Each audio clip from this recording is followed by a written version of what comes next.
This thing right here, Yeah, tell me about it. is letting all the people know Ooh, what's that? what burnouts talk about. Yeah, what did they talk about, baby? You know, they're chronic. Check it out. Ooh, that bud's so scandalous. You hit it too hard, you can't handle this. So you're smoking that thing, then you pass it to us with that look in your eyes so devious. You inhale with all you got. Suck it down hard till you see and dots. And your body's on the ground, but your mind is not, cause you... Are you ready, Jerry? I'm ready. Just want to make sure you're ready, brother. Show me the money. Oh, you didn't know? Every day I'm hustling, every day I'm hustling, every day I'm hustling. Put my shoes on, you wouldn't last a mile. Summertime, wintertime, I'm on the grind. Yeah, I got the ring, I'm the champ, I'm the genie of the lamp. This is the gift I was given, so I just live by my hustle. It's all about the Benjamins, baby. Yeah. It's all about the Benjamins, baby. Yeah. It's all about the Benjamins, baby. Yeah, I me put in my pocket, it don't make sense, but don't make a profit. It's all a hustle, ladies and homies. Make money, money, money, money. Hold out here for a pill. When they tryna get this money for the real. I want to find a thing to save my life. So I hustle. It ain't over for me. No, it ain't over for me. Here comes the money. Here we go. Money talk. Here comes the money. Show me the money! Okay, let's go smoke that joint.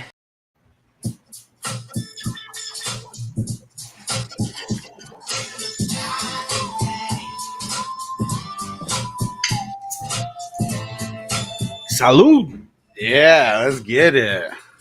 Super hyped. What up, everybody? Another mock draft. We're getting ready for this best ball tourney. We got Taco in the building. What up, homie? The ghost with the most is back, baby. First you see it, now you don't. Yeah. Hell yeah. Let's shout out everyone who's up in the chat real quick. Ron's up in here. It's time for the morning mock. Hell yeah. Let's get it.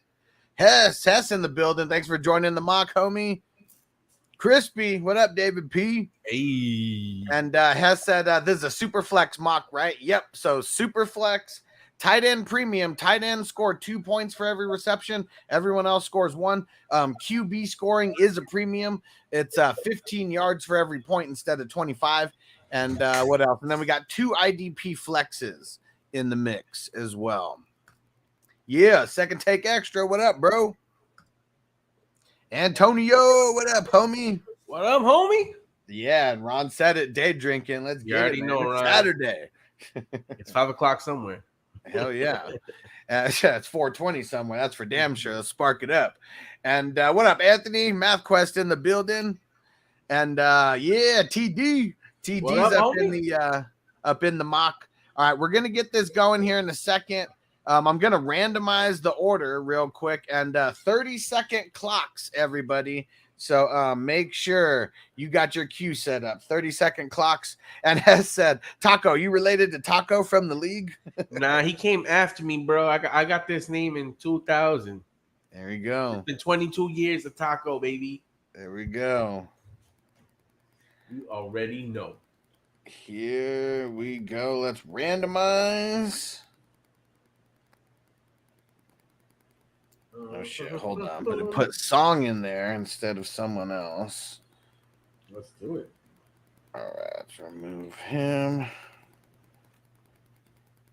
Add Will. All right, here we go. Let's kick this off. What the hell? I got first again. All right. Hey, I went from 11 to 12. Let's go. Yeah, I went from 12 to 1. All right, well. I like drafting from the back end. I'm just gonna go Taylor. I mean, in the real draft, I'm for sure going Josh Allen if I get the number 1. But let's see what the team looks like if I actually hold off on QB, because I know there might be some people who get a little crazy and they want to try that out. See, I think this is where my debate comes in.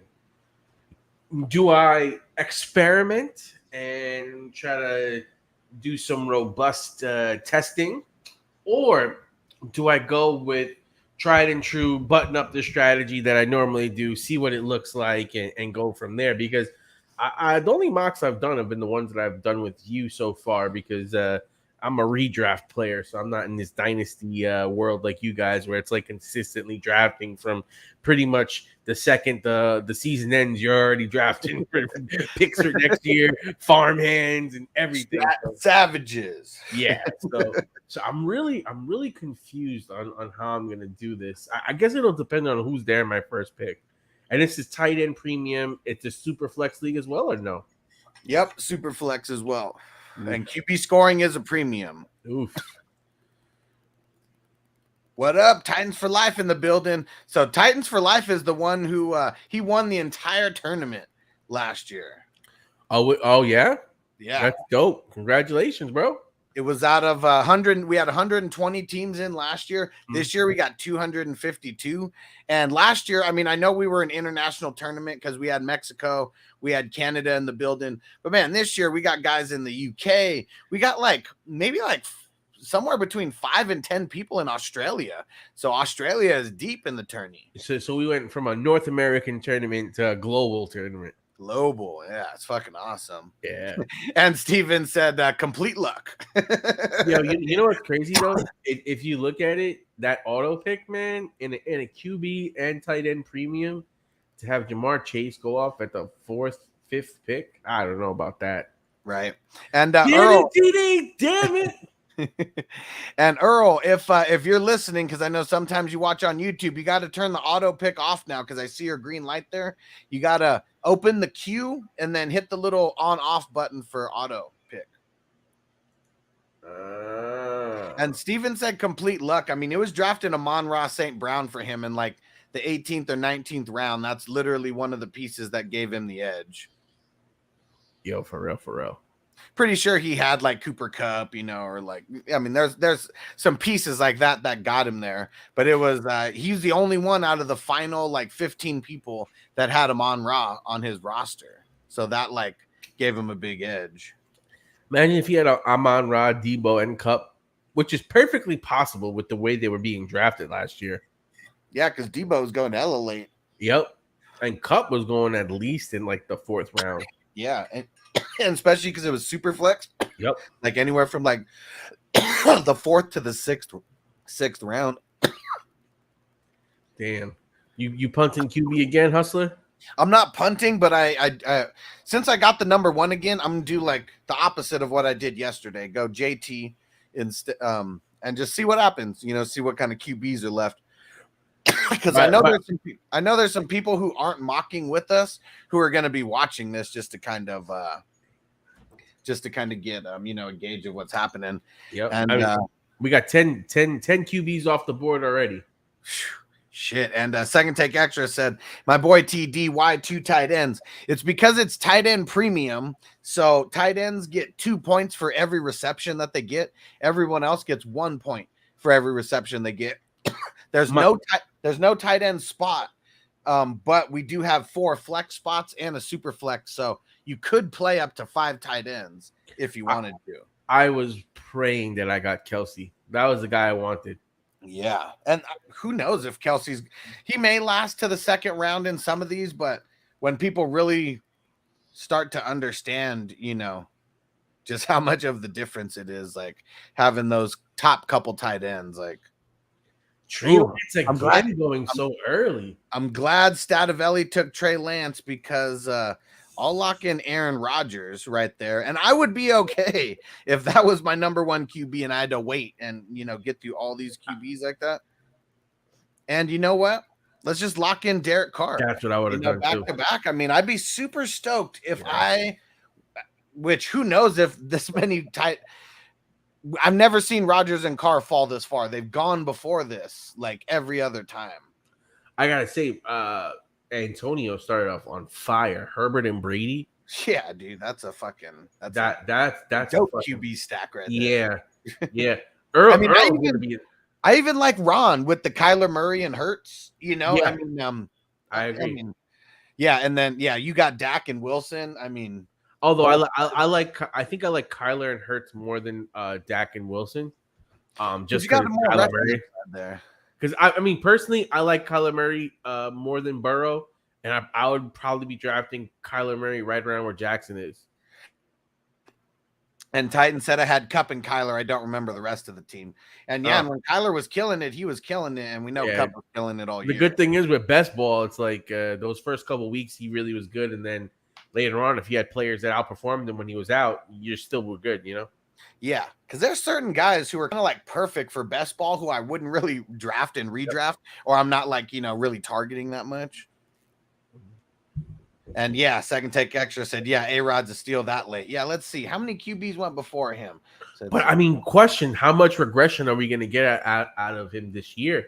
Because I got him at QB 13. I got him as a QB 2 already. So he literally just has to outperform QB 13, and that's profit.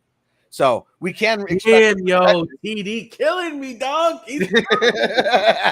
Right in front of you. Jesus.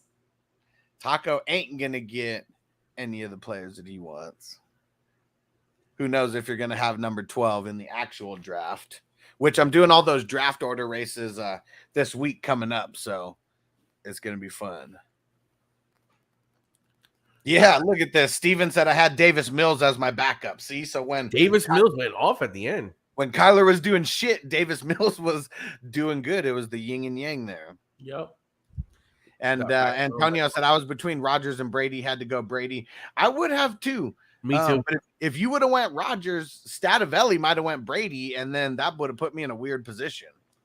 I could easily take Brady over either one of the two quarterbacks I have too. Yeah.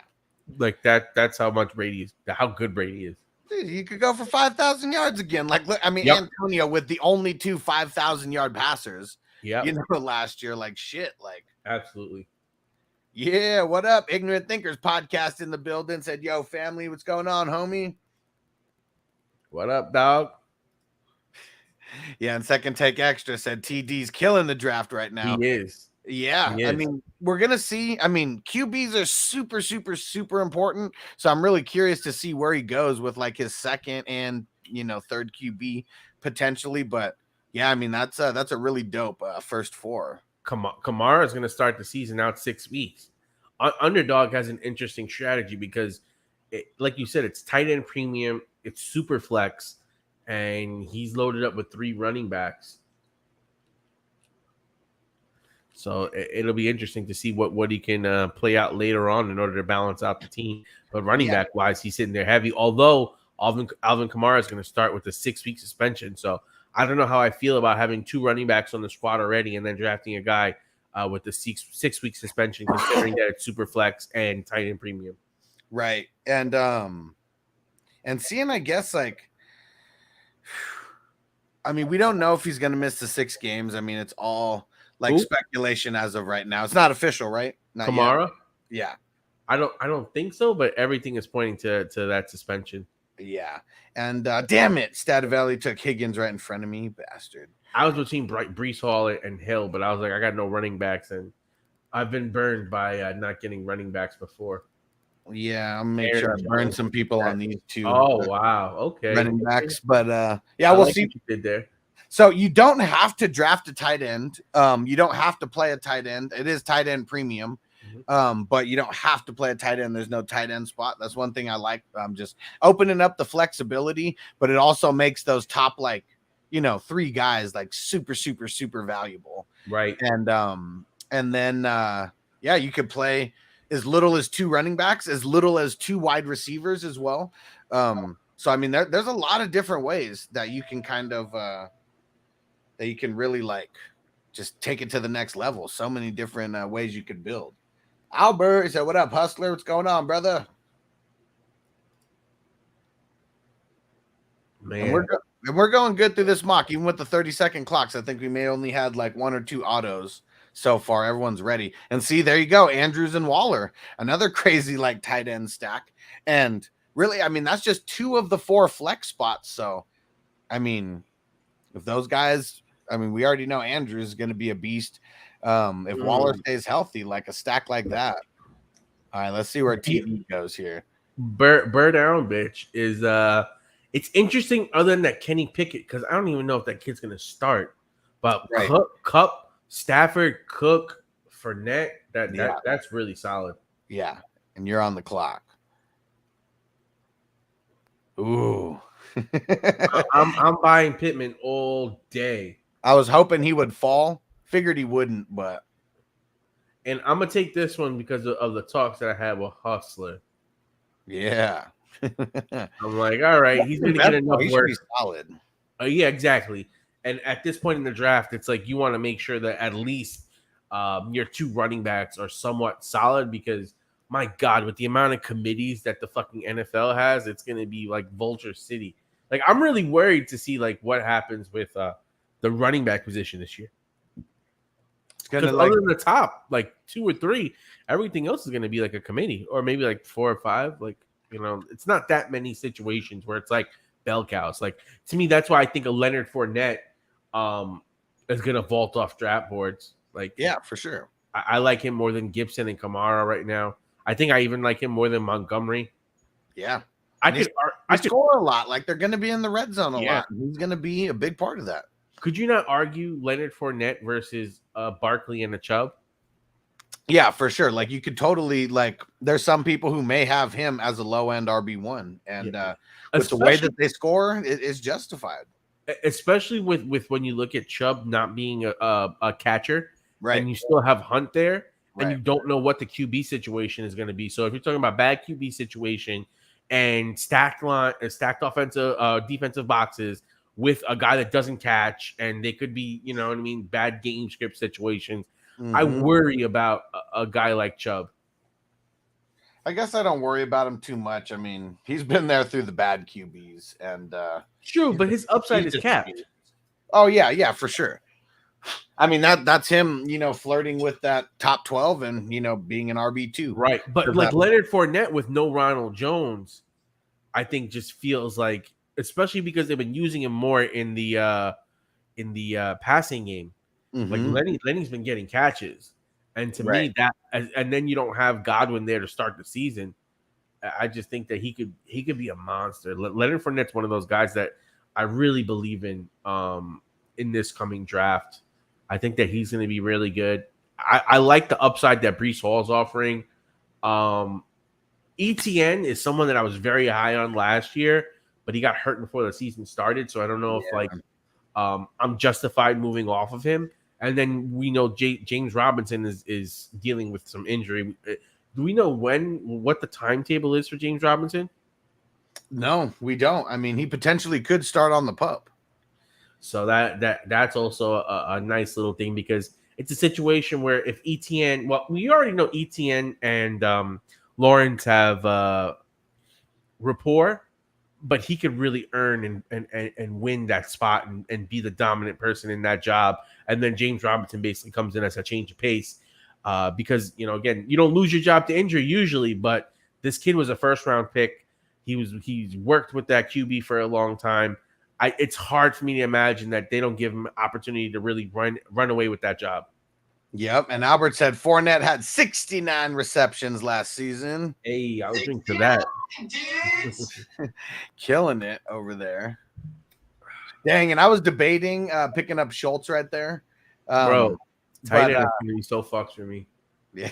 Well, but you don't need a tight end. That's the thing. Like that's you're right. Cool. But with the premium, you just kind of like you want to have some. Like you want to have some. Right. Yeah, we'll see how this shapes out. Because for me, I mean, I'm either going early tight end or I'm just gonna wait on it. It's really just one of those. Yeah. And what up, Mike? He said, any more mocks this morning? Nope, not this morning, but we got one going down tonight at 6 West Coast time, 9 Eastern. Let me know if you want the link, and I'll send that over to you. And actually, you know, I'm just gonna throw it in the chat right now, just in case anybody else wants to join. We already got a few people who are in there because they couldn't make the this morning's draft, but they wanted to do the nighttime one. Hey, it's really getting to be mock draft season, though. Yeah, and really, I mean, I just want to make sure that we put in a bunch of mock drafts for this best ball tournament. Yep. And once the best ball is over, I mean, it's going to be nothing, you know, but redraft. And I mean, we've already been in redraft mode with all this. Yep. And then when does the whatchamacallit league draft? The best ball league. We're starting on if it's a slow draft, which I'd say most of the drafts are going to be slow drafts. They're starting July 2nd. Nice. What a way to kick off the holiday weekend. Yeah, 2-hour clocks, and on 4th of July, I'm probably just not going to have the clocks on 4th of July. And I like it. outside, Yo, TD, man, get out of my head, bro. another one that I was debating. Bateman, my motherfucking dude.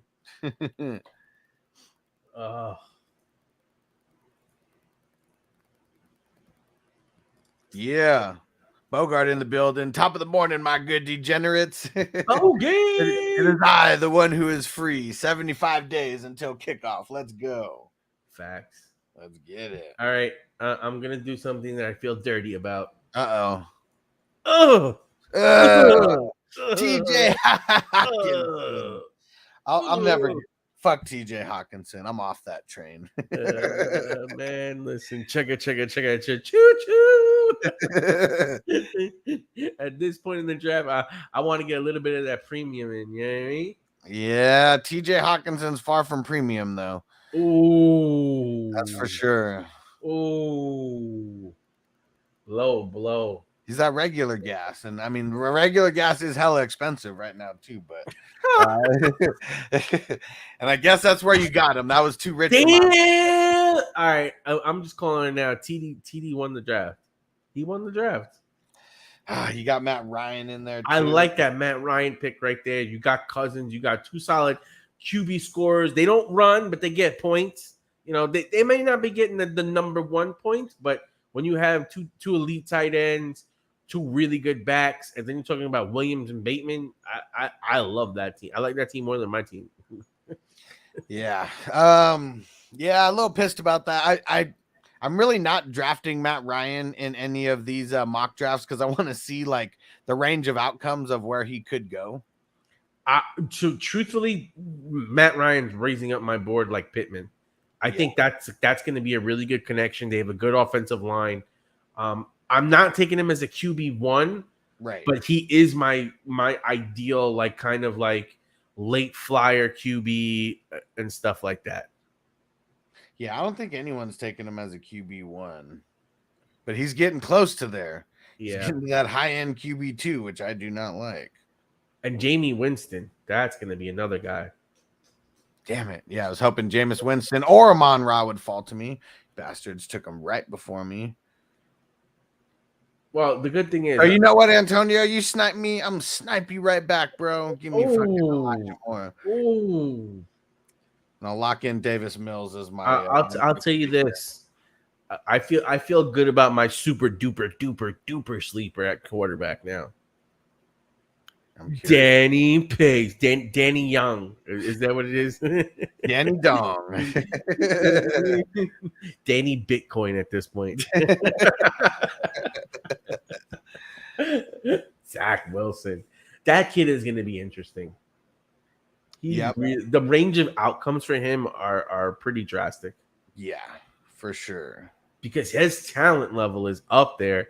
And now they have, weapons. Yeah, he has weapons, so they can't complain about him not having weapons. You have Corey Davis, you have Wilson, you have Elijah Moore, you got Breece Hall, you got weapons now, kid. You got to deliver. You better.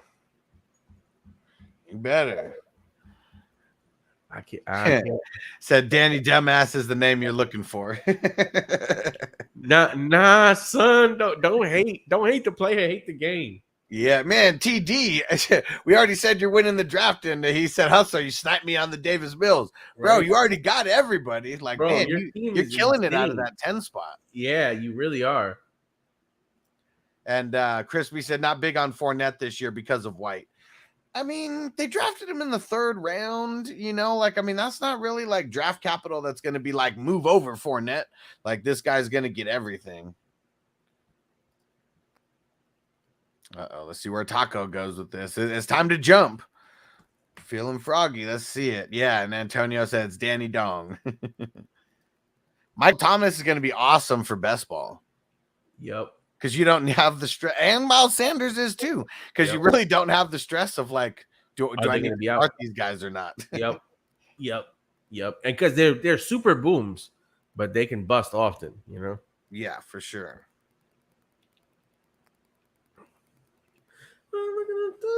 I've been listening to so much Michael Jackson to put this baby to sleep. Now I'm just like singing it in my head. Yeah. Does it work? It depends. It has its moments. This kid is a monster. He's like, Daddy, you want to sleep? No. Because like I be watching him. Like I have two phones, right? Like I upgraded my phone last year, so I had like a unlocked free phone. So I use that to like basically it's like a baby monitor because we have the camera in there. Okay. And like I'll be watching him and like I'll peep in like, you're moving, I'm gonna get you now. Rock him back to sleep or feed him or whatever it's needed. But like last night I was doing some shit. I was watching The Flash and I only got like 3-4 hours of sleep. So Yeah. like, motherfucker. I was hoping he would sleep late this morning.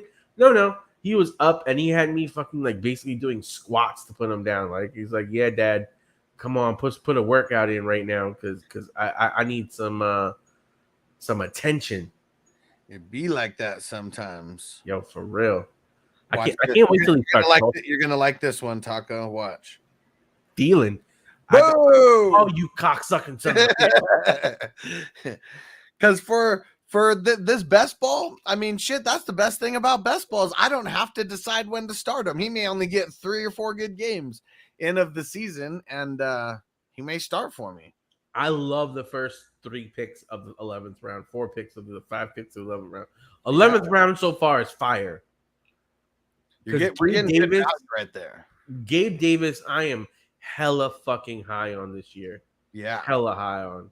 Because I mean, we were just going over it the last time we did the draft. There's not as many weapons there at Buffalo. You have Diggs, who's probably going to be, getting most of the double coverage. Yeah, and we've seen the only one worth double coverage. Yep, and then we've seen what he did in whatchamacallit in the playoffs. Man was a monster. He was an absolute beast. Playoff Lenny. Yep. But yeah, I mean, Danny Pesos, Jared Goff, guys like that. I'm not really going to be targeting too much in redraft, even as a QB3, unless I could get him as a QB4, just because of how the draft fell. But for best ball, I'm all about it because I don't have to decide when to start them. And they're going to get a couple good games. Both of them have like random parts of the schedule that are really weak. I also look at that coaching staff is, I think, going to get more out of Danny than because came over from Buffalo, right? Yes. Yeah. Was he the OC or? Yes, he was. Yeah. You're on the clock now. Let's see where you go with these.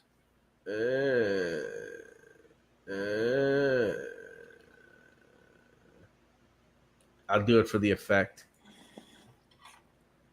Buddha. Yeah, hold on. Let's get the Buddha drop. Yeah,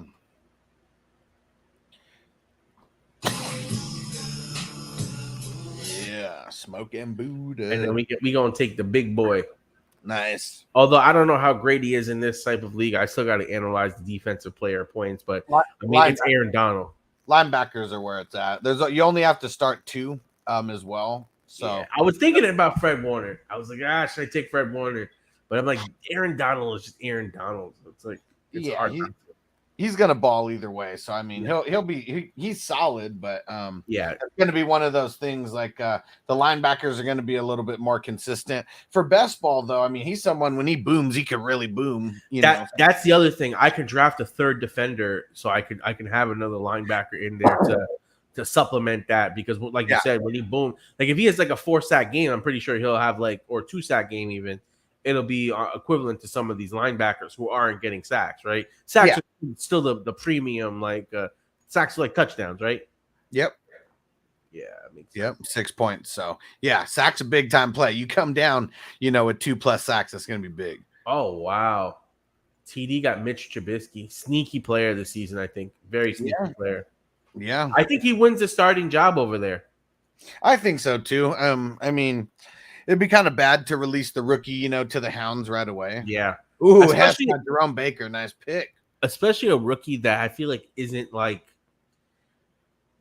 he's not like Justin Fields or like some of these other guys that come in like super like talented, like where it's like you're like, wow, once this guy figures it out, he's gonna be a beast. Like, you know what I mean? Like, damn it, Scottivelli got me with the Wagner pick, you bastard.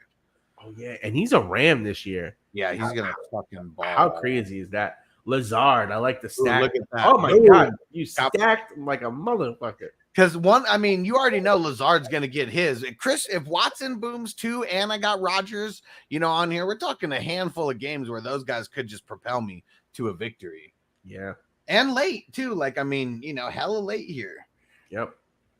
Because we're already getting into bench territory, minus the IDPs. I haven't taken any IDPs yet. I'm just pushing it off to see who. Oh, Rashard Penny, my guy. Perfect best ball, like fucking running back. Yeah, he really is. Michael Carter's probably way better for best ball than redraft, also, because I agree with you. Probably never gonna know when to start him. Yep. Ertz is someone that I was looking at about around the same pick as Donald. Yeah, him and Kyler, I mean, they had a little bit of a rapport going. Yeah, and Hopkins is out to start the year. Yeah, for sure. And there's no Kirk. Right. So it'll be interesting. Put that. Scroll. I'm interested to see where TD goes with this because he's been killing the draft so far. Yeah, for sure. And we'll do some draft grades at the end. So everyone who's watching, make sure you hang around. And we'll get these grades going at the end. Man, this draft is flying. I love it. Yeah, like I would. This is the way to do it with the 30 seconds. As long as everyone knows that it's 30 seconds, I mean, it's got to be on your shit. We got to be ready. Yeah. And plus, it helps build your impulse reactions. Because I feel like that's the worst is like when you're in a draft and then you're like, and you just got to go on gut and impulse. Yeah. Sometimes that's where you fuck up some picks because there'll be a situation where there'll be like 3 or 4 guys that you're really in between and you're like, fuck, I was waiting tonight. Now I got to pick between this trash. Fuck. That happened to me last year, and we ended up with Debo in that situation, which, I mean, worked out great. Yeah. Hell yeah, it did. Let's see. Where are you going with these picks now? So you went IDP with the last ones.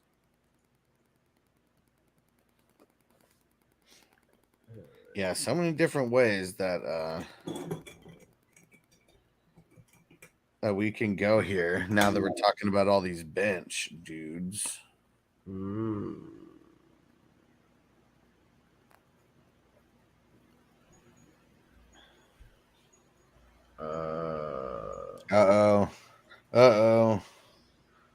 Why not? If it's a best ball league, do we really think that whatchamacallit is going to hold up? What's his name? Gaskin. Well, Gaskin's not even going to make the field at this point, but they signed the guy from San Francisco, didn't they? Oh, yeah, Raheem Mostert. Yeah. Yeah, I mean, that's just depth. I don't think he's a starter or anything, though. I mean, I would probably start him over Gaskins if they're healthy. Like, if they're healthy, Mostert is probably the most talented of them, especially since the coach is from San Francisco, right? Yeah. So, I mean, I kind of think that he would be the starter if you're telling me all things are equal. Maybe. We shall see. I'm really curious of how that running back situation is going to play out. Yeah. Super curious how it's going to play out. Jets Nation is Antonio? Yep. Oh, yeah. What did he say? He said Bateman, Juju, Godwin, Cooper, Amon-Ra St. Brown, Moore, Devonta Smith. Who would you pick for underdog? Bateman. Out of these ones. I probably would go Bateman, Cooper, and then Brown. Because the problem with Brown is that there's so many new people that are introduced into that. But is that rookie wide receiver really going to be ready in time for the start of the season? And how much of a drop off does he have when he becomes available? Because Brown last season at the end, him and Goff had a great rapport. They were like, he was the only guy he was looking for. Right. So Rashard Moore, I like that one a lot right there. Rondell Moore. My God. And boom, we'll go with the Pierce Max stack right there. Marlon Mack as a running back in Houston. I like that. Is he the starter? I mean, as of right now, yeah. I mean, we won't know until training camp, but we know that Pierce and Mac are really the only guys over there who are going to be doing shit. So, I mean, you got Rex Burkhead over there too, but I feel like it's going to be one of these guys who's the main back, you know. But it's not the same coach as last year, because I remember that coach last year was like, shit up like crazy. Yeah, it's Lovie Smith. He took over, so he was just the DC last year, and now he's the head coach. I feel so bad for the head coach though, for them. Like, why would he get fired when he took a shitty team and took them pretty? He got them playing really good last year for a shit ass team. Antonio said, "I got Waddle, Bateman, Cook, Najee, and Javante." Yeah, that's solid to start. Antonio's addicted to underdog now. Waddle scares me a little bit this year. Yeah, I mean, I feel like they could really take a big step up. Like, I mean, with a lot of this really depends on how Tua looks. Yeah, yeah. Hess said I'd be crushing this if this was Dynasty. Underdog's team. I like the last 3 picks he had, because Crowder is an interesting sneaky play, especially if it's PPR. And best ball, because we know there's going to be weeks where out of the slot he's just going to eat. Yeah. And then Marquez Valdez-Scantling. I mean, I was hearing reports that him and Mahomes are building good chemistry. They better be. I hate the coach speak right now because everything just sounds good, you know, like absolutely. Yeah. Everybody's good, everybody's great. You know, everybody's looking good out there, everyone's looking sharp. I can't wait to see how things really start to break down once we get into training camps and once we get into actual like preseason games. Yeah, because when we start seeing, I mean, preseason, like, I love watching it, at least like the first like quarter, you know, sometimes first half. I really don't dive too much into the third and fourth quarter with all the super backups. But it is good to see who's got the real game speed out there, because you can tell a lot just how guys are cutting right away. The QBs, I mean, how they're linking up with some of these wide receivers. Like, you can tell a lot in short sample size. And also you can see who really spent the time in the off season to really hone on their skills, because there'll be certain times where it's like, okay, maybe the numbers aren't showing up, but the guy looks faster. He's making good cuts. He's aware. And those are the kind of guys where it's like, okay, he might not start as like, he might start as a number 3 or 4, but he could easily work his way up if things play the right way. And for the later picks, to me, those really make a difference. Yep. Yeah, so I'm a big advocate of checking out, if nothing else, the first quarter. Yeah. I mean, sometimes the starters are out, you know, after the first drive. So yep. Sometimes that's not, you know, an accurate depiction. Yep. Sometimes that's also why most of the main drafts that we have are like towards the end of the preseason, so we could see that 4th game, which is, I think, one of the biggest indicators. Like, I can't lie, so many polls have, you know, players have dropped up and down because of that good 4th game, where it's like, oh my god, it looks like he's ready to break out. He had flashes, and then he did it, and now you want to try to buy him low or get him before someone else does, and you know. Sometimes that works, sometimes it doesn't. But damn, that's the guy I'm really hyped for, Mecole Hardman. I think he has a great upside this season. I'm gonna have him in so many leagues because he's going so far down, and I mean he's free where you're able to get him. And if you remember, I mean they drafted him to be the next Tyreek Hill. Like, yes, they did. Literally, like, you know, very similar on a lot of things that they do. Obviously, he's no Tyreek Hill, but if he gets used in that role, I want a piece of that. And did you see him in the playoffs? In the playoffs, he was looking really good.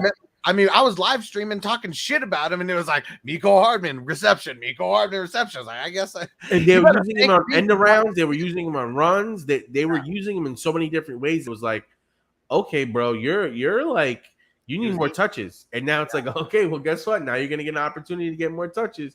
Yeah. And it's really a question of, does MVS become more of the deep threat than him, or it's been his thing, you know, like it's always been MVS's thing, is just being the deep threat. So right, I wonder but if he even tries to change that around. But what I'm saying is, like, if MVS becomes Mahomes' primary deep threat, or does Mecole Hardman become his primary deep threat? Like, who gets that alpha Tyreek Hill role? Because Yeah. if you're giving that to Hardman, and then he's getting his runs, and then he's doing a little bit of the things underneath, we're looking at a star. We're looking at a steal. Oh yeah. And Albert said just got offered AJ Brown for Mitchell and Burks. Elijah Mitchell, man, I mean that's tough, but I think I would do that. Me too. If I'm getting AJ Brown, I mean that's what I'm. And you're getting Burks from what is it? Tennessee? Well, no, he'd be trading. So I'm not sure which side that he's on. I'm assuming that he has Elijah Mitchell and Trey Burks, and to trade for AJ Brown to get AJ Brown. I wouldn't do that then. I like the Mitchell Burke side. The reason why I do that is because I'm just off of Mitchell like that. I really don't think he's going to be the back that everybody wants him to be. But to me, Burks and Brown, they could end up being super close because who's really there in Tennessee to really beat him out? I know there's Robert Woods, but other than that, and now you're talking about in Philly, you're talking about a run-first offense with Smith already there. You have Goddard, and you have a running quarterback. Like, how much is that going to be able to sustain? You know, how can they really sustain all those players? Like AJ Brown is going to take a step down this year, in my opinion. I really don't like Philly, and Ron said they are not run first. They're run only. I'm sorry. I mean, I like how low AJ Brown is going and how everybody is just like.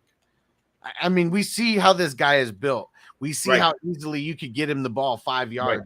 After scrimmage, and he could just break it, you know, for fucking 80 yards or whatever. And I think Hurts is going to be one of those steals this year. Well, I guess he's not a steal because he's going as like QB 9 or 10 now, but he would have been a steal if everyone wasn't drafting him, you know, as high as they are because of his rushing upside. Because I think the passing, it can only go up. You had a weapon like AJ Brown, like it's going to make life a lot easier for everybody. But are they going to scheme it like that? Or are they going to let him throw like that?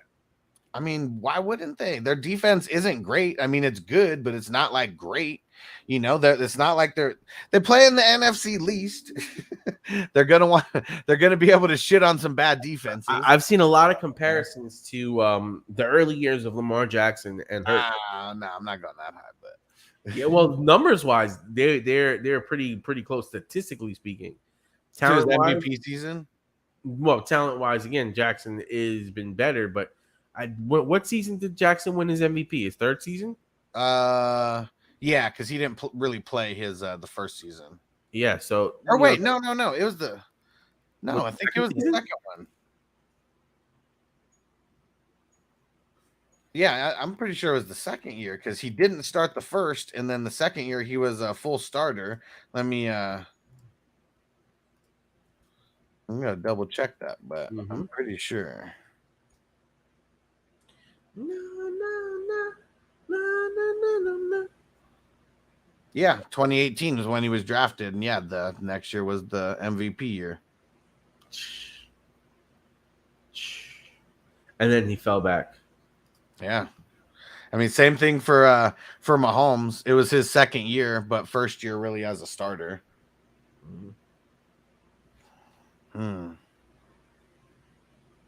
Man, it is looking ugly at the bottom here. All right, guess it's time to go IDP. Maybe not, because I don't have anybody ready. All right. Chris Samuel. Oh, and we'll go Gus Bus. Super late.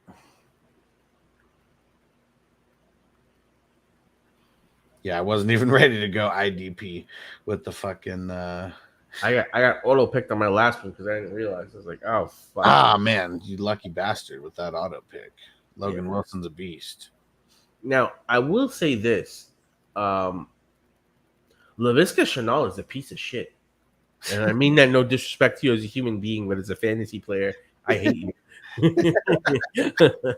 I like that he just got drafted right now because I'm like, what wide receivers are available? Oh, that piece of shit. I hate you. That shit's funny. It's gonna be funny if he comes back and does good this next year because he dropped so much shit and like with all the wide receivers they signed, like how if he it'd be insane if he's able to beat them all out. Right. Like that team is completely changed on offense. Yep. I'm really interested to see what the coach does because they had the old Eagles coach, right? And he turned Carson Wentz into a Yeah. damn near MVP, you know, Yeah. in his first 13 games until he got hurt. I feel like that offense is really intriguing to me. Like I'm really interested because I think ETN has solid upside. I mean, traditionally speaking, or throughout his career, Trevor Lawrence has been beastly. This is the first time he's ever experienced any kind of failure. Yeah. So it's like, does that continue, or does he finally come back and show who he really is? Right. And I think that, I mean, when you got the talent like that, now you're putting more pieces around him. Now you got a better coach around him. I mean, there's no way that he doesn't improve from last year, because last year on paper, I mean, his stats were fucking garbage. You know, just straight garbage. His interception to TD ratio and all that shit, horrible. So I think that, I mean, we've been talking about this before. Like we had multiple people ask, you know, out of all these rookies from last year, who's gonna take the biggest leap, you know, from the previous year, and for sure it's got to be Trevor Lawrence. Yeah, what up, James? James in the building. What up, fellas? Yeah, we got a mock going down later tonight, dude. If you want to hop in, it's going to be at 6 West Coast time, 9 Eastern. Anyone else who wants to hop in, feel free. Just make sure that you can make it, and I'm putting the link in the chat right now. Nice. Very nice. Robinson and Beckham. All right. Yep. I figured in the best ball type setting, Beckham, I can wait on him to come back because he can come back at the end of the season and be a fantasy playoff darling. Yeah. And Robinson, let's face it, Tony and what's his face? Galladay are injury prone as shit. Yeah. So it's like Robinson might just be playing like number one by default. Right. So, Gronk. Nice.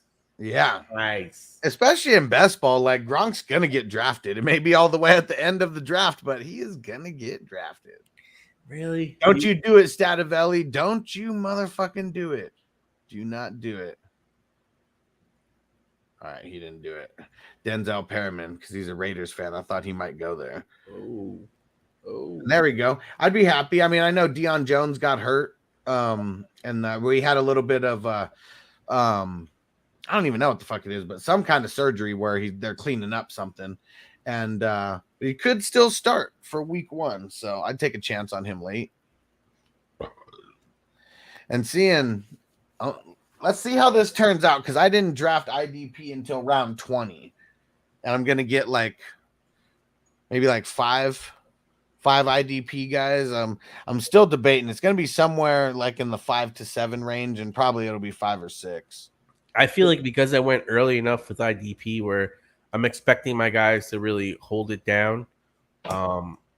I don't want to have to be the guy to remind you what happened to Blake Martinez last year. But you're right. But at that point in time, I'll hit the waiver wire. Not in best ball. You can't. There is no waiver wire in best ball. You're right. So maybe I got to take one more. Sam Darnold, that's a solid pick right there. Again, damn. Nice. Cleaning up, bro. Cleaning the fuck up. Yeah. I was looking at him between him and Locke. and so now Earl's on auto pick, but yeah, Earl's been steadily drafting like Ridley. He keeps forgetting. Break this late is amazing. Oh yeah, for sure. And I keep forgetting about him too. I don't have one tight end on I just took the number 1 wide receiver for the Green Bay Packers. Sammy Watkins. Let's go, baby. And then I guess let's take the young upside here. Nico. I still gave you a wow, even picking him in the 22nd round. I'm like, all right, now since I didn't get some of those wide receivers after my top guys, I'm like, all right, let's bulk up a little bit, get a couple guys that can boom every now and then, and see how this bad boy works out. So funny. Yeah, because I still got Debo, I got Pittman, and I got Cooper, and I got Thomas. So I think all 4 of those guys are going to be legit. I got Brees Hall, Jacobs, and Miles Sanders, and Chase Edmonds, and Rojo. So I'm solid at running back. My tight ends, I mean, I got Hawkinson, I got Fant, and I got Njoku. So you mean you got Fant and Njoku? I mean, hey, let's put it like this. In a best ball with all these boomer bust guys at the bottom, I might see Hawkinson in my lineup more often than not. Yeah, I think it's going to be more on the not side of things. Hey, Ron, you're welcome, sir. You are welcome. Austin Hooper, he's someone that I think I'm going to have in a lot of these best ball leagues because you could get him just so fucking late. Yeah. And I mean, he's really the main game in town over there, kind of just like Cameron Brate, but these guys are just like, they're so blah most of the time that no one's even fucking with them. Brate late is great. Yeah. Like, fuck. I think that Cameron Brate is going to be a guy that I have on a lot of teams come redraft season, especially if they don't add another tight end to the mix. Right. Which they could. I mean, they could go out and get fucking Jared Cook or something. Like, that's like what everybody said right away. Like, oh, I bet that Jared Cook gets signed over there now that no one's over there. Right. But I don't know. Brate was catching a decent amount of touchdowns. And this makes me like Mike Evans a little bit more. Yeah. What's up, Noble? What up, little man? So what's up to Taco? I'm waiting. Oh, and you're on the clock. All right. Let's see what we got here.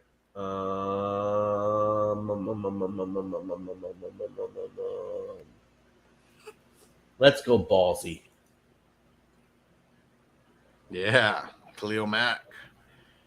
He could kill it as long as he stays healthy. I mean, his old ass. And it's tight end premium, so yeah, balls. Yep, and I mean, we know that they're running they're going to be running the Philly scheme over there, so Evan Ingram could be a thing if he's healthy. Yep, and this late, I mean, shit, and it's a tight end premium, so yeah. Go get the iPad. No, it's dead. It's still dead. Go charge it. No, I can't find an iPad charger. Okay. Oh, I'll help you find one. Okay. There's one upstairs. But Yeah, go get it. It's plugged into the wall, right by the bed. you got the best hair, yo. Yeah. Sometimes he doesn't like it. Oh yeah. Yeah, just it's a lot to deal with, and he doesn't like it getting it brushed or anything like that. And I can imagine. yeah, Antonio shouting out Noble, storming in the building. The real boss has showed up. So Nico, he said you sniped Ron. Said you got to be fucking kidding me.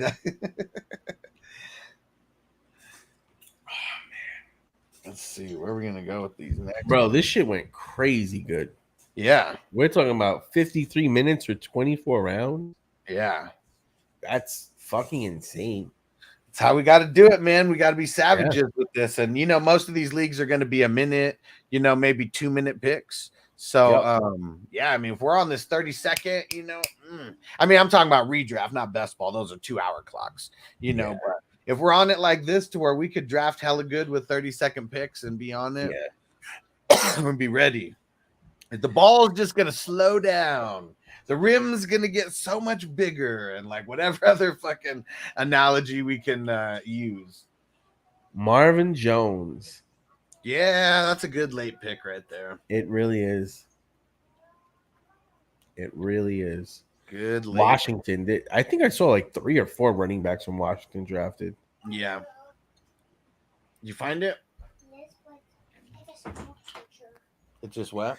Jacoby Brissett. That's a savvy pick. Yeah, for sure. Because we don't know what's gonna happen with the QBs, obviously, over there. Not an iPad charger. If you're oh god. And Bogard said what do you say? Jared Cook is at the top of my god awful list. I know. It's so funny. I remember that. The first time Jared Cook got mentioned, Bogey went off. said, look. What? Oh yeah, Antonio said it. What did he say? What up, Noble? Say what up, Antonio. What up, Antonio? Yeah. Antonio won the jersey. That Oh, we did. nice. Yeah. The Ricky Williams jersey. Hey, going down. Antonio was the one who locked it in. Won that yesterday. Do the Ronald one. Do the Ronald one. Which one? This one? No, yeah. But there's two. Don't say it. He sees the bad word in there. You know the bad word? Well, I mean, like I think he's too smart for his own good. Oh man, little genius over there, huh? How old is he again? 5. Jesus Christ. 5. I know. My God. I think I've hit my 5th week. And then here's the other one he wants to click on. You're bad. Who's bad? Dum, dum, dum, dum, dum. Bogart's in the show. Bogart's in the show. Oh, yeah. Noble doing my job. Yeah, hold on. Let's bring out the 5-time champ. Can you dig it, sucker?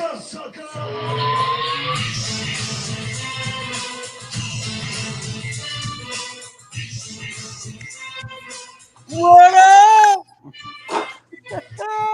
Can you dig that, sucker? He came in just in time for some ranks. Yeah. Objective third party. Noble got hyped for the Booker T. They say objective. I say totally unnecessarily unfair. All right. So who wants a grade? Who wants their team graded? And Ron, he said, Bogart, are you here to give me an A? Question mark. Go pull up Ron's team first. Yeah. Let's go right to Ron's team. That's what he's saying. He wants it first. All right, let's see. Hold on. Actually, yeah, we'll just leave it like this. All right. So Ron, he's got Kyler Murray, Jalen Hurts, Nick Chubb, Monty Burns, Cam Akers, Mac Jones, Hunter Renfrow, Dallas Goedert, Jared Goff, Brandon Ayuk, Melvin Gordon, Christian Kirk, Michael Gallup, Jeremy Chin, J.D. McKissick, Devontae Parker, DeForest Buckner, Trey McBride, Alec Pierce, the Black Josh Allen, Cameron Brate, Sterling Shepard, Hassan Reddick, Kyle Duggar, James White, and Terrence Marshall. That's a really good team. Man, he gets a C-, bruh. He loses a point or two on the IDP for me, but he's getting better. It's the Hunter Renfrow, Trey McBride. These are guys like Michael Gallup. I probably won't. I don't really care to have those guys. He probably could have went different options during those times, but I'll give him a C. I like Gallup this year with no Cooper. I mean, is he going to start the year on the pup? Right there. Oh, yeah. I mean, where he grabbed him, I guess, is fine. You know what I mean? But, like, if I'm going to go for a guy like that, like a Godwin or a fucking Michael Gallup, guys that are James Robinson, guys that are coming off a late ACL, I'd rather just grab DeAndre Hopkins. Yeah. You know what I mean? I'd rather just have someone who I know is going to come back. We know DeAndre Hopkins is going to miss 6 weeks. So where we draft him should reflect that. You know what I mean? I agree. I do love the Hopkins value. 10th round. If he comes back, when he comes back, I should say, you expect him to ball out. He'll be in week 7. Yeah. When is Arizona's bye week? If someone knows that, then that'll probably help. That'll probably help dictate when we should be looking at it. The dream would be if it's in the first 6 weeks, because then wouldn't his bye week be covered under the suspension? Exactly. That's the dream. And so yesterday, Ron got a D+ from me. I'm gonna grade this a C, and so it is a step up. The wide receivers, I mean, that's where the biggest weakness is. I mean, IDP, I'm sure you can overcome that, with the guys that he's got. But Hunter Renfrow being your number one, I mean, if he doesn't produce, as a wide receiver too, like on a weekly basis, you're kind of screwed there. Brandon Ayuk, Christian Kirk, Michael Gallup, just whatever mid-level like wide receiver 3. Devontae Parker, same thing. I do, and I like Devontae Parker late, but it would suck do. if he's like one of the best like wide receivers on your team though too. But and the other thing I just realized is in the best ball, it's 1 QB, 1 flex. So when you draft Mac Jones in the 6th round, you kind of handcuff yourself because you're expecting Kyler Murray and Hurts most weeks to be your flex and your starter. So now you're drafting a premium pick for Jones Here's why I'm okay with it. I'm okay with that because you just said it. He has Kyler Murray and Jalen Hurts. Those guys could die with that is true too. The way with their style of play, they're more volatile to an injury than a Mac Jones who's a pocket pass. I mean, maybe that's one thing too. Like you might want to consider if there is if you're building multiple best ball teams, there's going to be teams where I'm taking pure pocket passers. Then there'll be other ones where I'm going swinging for the fences, getting all the mobile QBs. You know what I mean? Yeah. Definitely want to diversify if you're playing in multiple leagues. If you're playing in one of these, out of the 240 plus entries, I would try to go as safe as possible because there is, it's only the draft. You know what I mean? If you have too many volatile guys, you could have a rough go at it. Just, trying to avoid health. So with the 240, I'm assuming there's going to be duplicate players. There's 21 divisions, so every single division is like a league within the league, for the most part. So there won't be any duplicates in the division in the beginning. When it gets to the playoffs and it's the big battle royale, there's going to be whoever is the best wide receiver in the league. They're going to be on most of those playoff teams. And 7 teams will all be like, well, we got the same lineup. I mean, see, that's what's cool because no team will have the same lineup, like exact same lineup. No. There's too many spots, too many variables. That's what I like about this. But there will be some teams that maybe have a core 3 or a core 4, that are exactly the same. I mean, I'm in 3 of these joints. If I build the same exact team, you know what, I'm going to try to do that. Yeah, and now you'll get like doubling down opposite sides of the draft. I'm going to build the best team 3 times in a row. And Kaysen said, "Is that Icebox on the thumbnail?" Hell yeah, it is. Icebox and Shane Falco, and because the theme of this big tournament is movie sports characters. So Shane Falco. What was the number jersey he wore? Hold on, I cannot remember. I might have got a young Obito as his little profile pic. I like it. Naruto, stand up, baby. Let's go. Number 16. That's what it is. Yeah, number 16 in your program, number 1 in your hearts. Yeah, man. See, Nigel Gruff is the best. Yeah. Tell me though. It wasn't him that said that, but tell me when wasn't it? I thought it was him that said that. It might have been. Maybe you're right. They were in the bar. It was right before the bar fight. Yeah, that was the last bar scene. The bar fight was after they lost the first game, and like, we screwed the pooch, fellas. I like when the coach at halftime he goes, "We need a QB with heart, miles and miles of heart." And then Falco's like, that's my signal to drive to the stadium and I'm gonna play. Hold on, what's the actor's name who played the head coach? Gene Hackman. I fucking love Gene Hackman. I guess I don't love him enough to remember his fucking name on the spot. But like, yeah, I mean, he came out with a few joints that year. He was an Enemy of the State. Yep. Yes. He killed it in that too. Good movie. Damn, Gene Hackman, he was in one of those war movies back in the days. Was it Platoon? I'm gonna check. I swear he was in I know he was in the Deer Hunter. I swear he was. Yeah, he was in a bunch of joints. I guess I'm not the greatest Gene Hackman fan if I can't even fire. He was in Unforgiven. He was Lex Luthor in the first Superman movie, I believe. Okay, that's right. He was Lex Luthor. Man, hey, he was a bum ass Lex Luthor, bro. He was in The Heist, Crimson Tide. What else was he in? I remember Crimson Tide. Hoosiers. Yeah, Hoosiers. There we go. Young Frankenstein. And yeah. Oh, he was in Get Shorty. That was such a classic movie. There we go. I was trying to think of a new movie that he was in, and yeah, I mean newer movie. You know what? The only movie that matters is Replacements. Yeah, that's the best. That's the best one. And here we go with Shane Falco's little speech. I wish I could say something that was classy and inspirational, but it just wouldn't be our style. Bang heels, chicks dig scars, glory lasts forever. Glory lasts forever. Hey, how come? Hey, you know, the bitch was rubbing the yam on his brothers. I think the that's wild yams. I think that's full of shit, man. And do you remember when after they push over his truck and then you got Big Worm who comes over there and they shoot up the car and shit and they get it back up and he was like, "Shit, what's that smell, Shane?" And he was like, "Wild yams."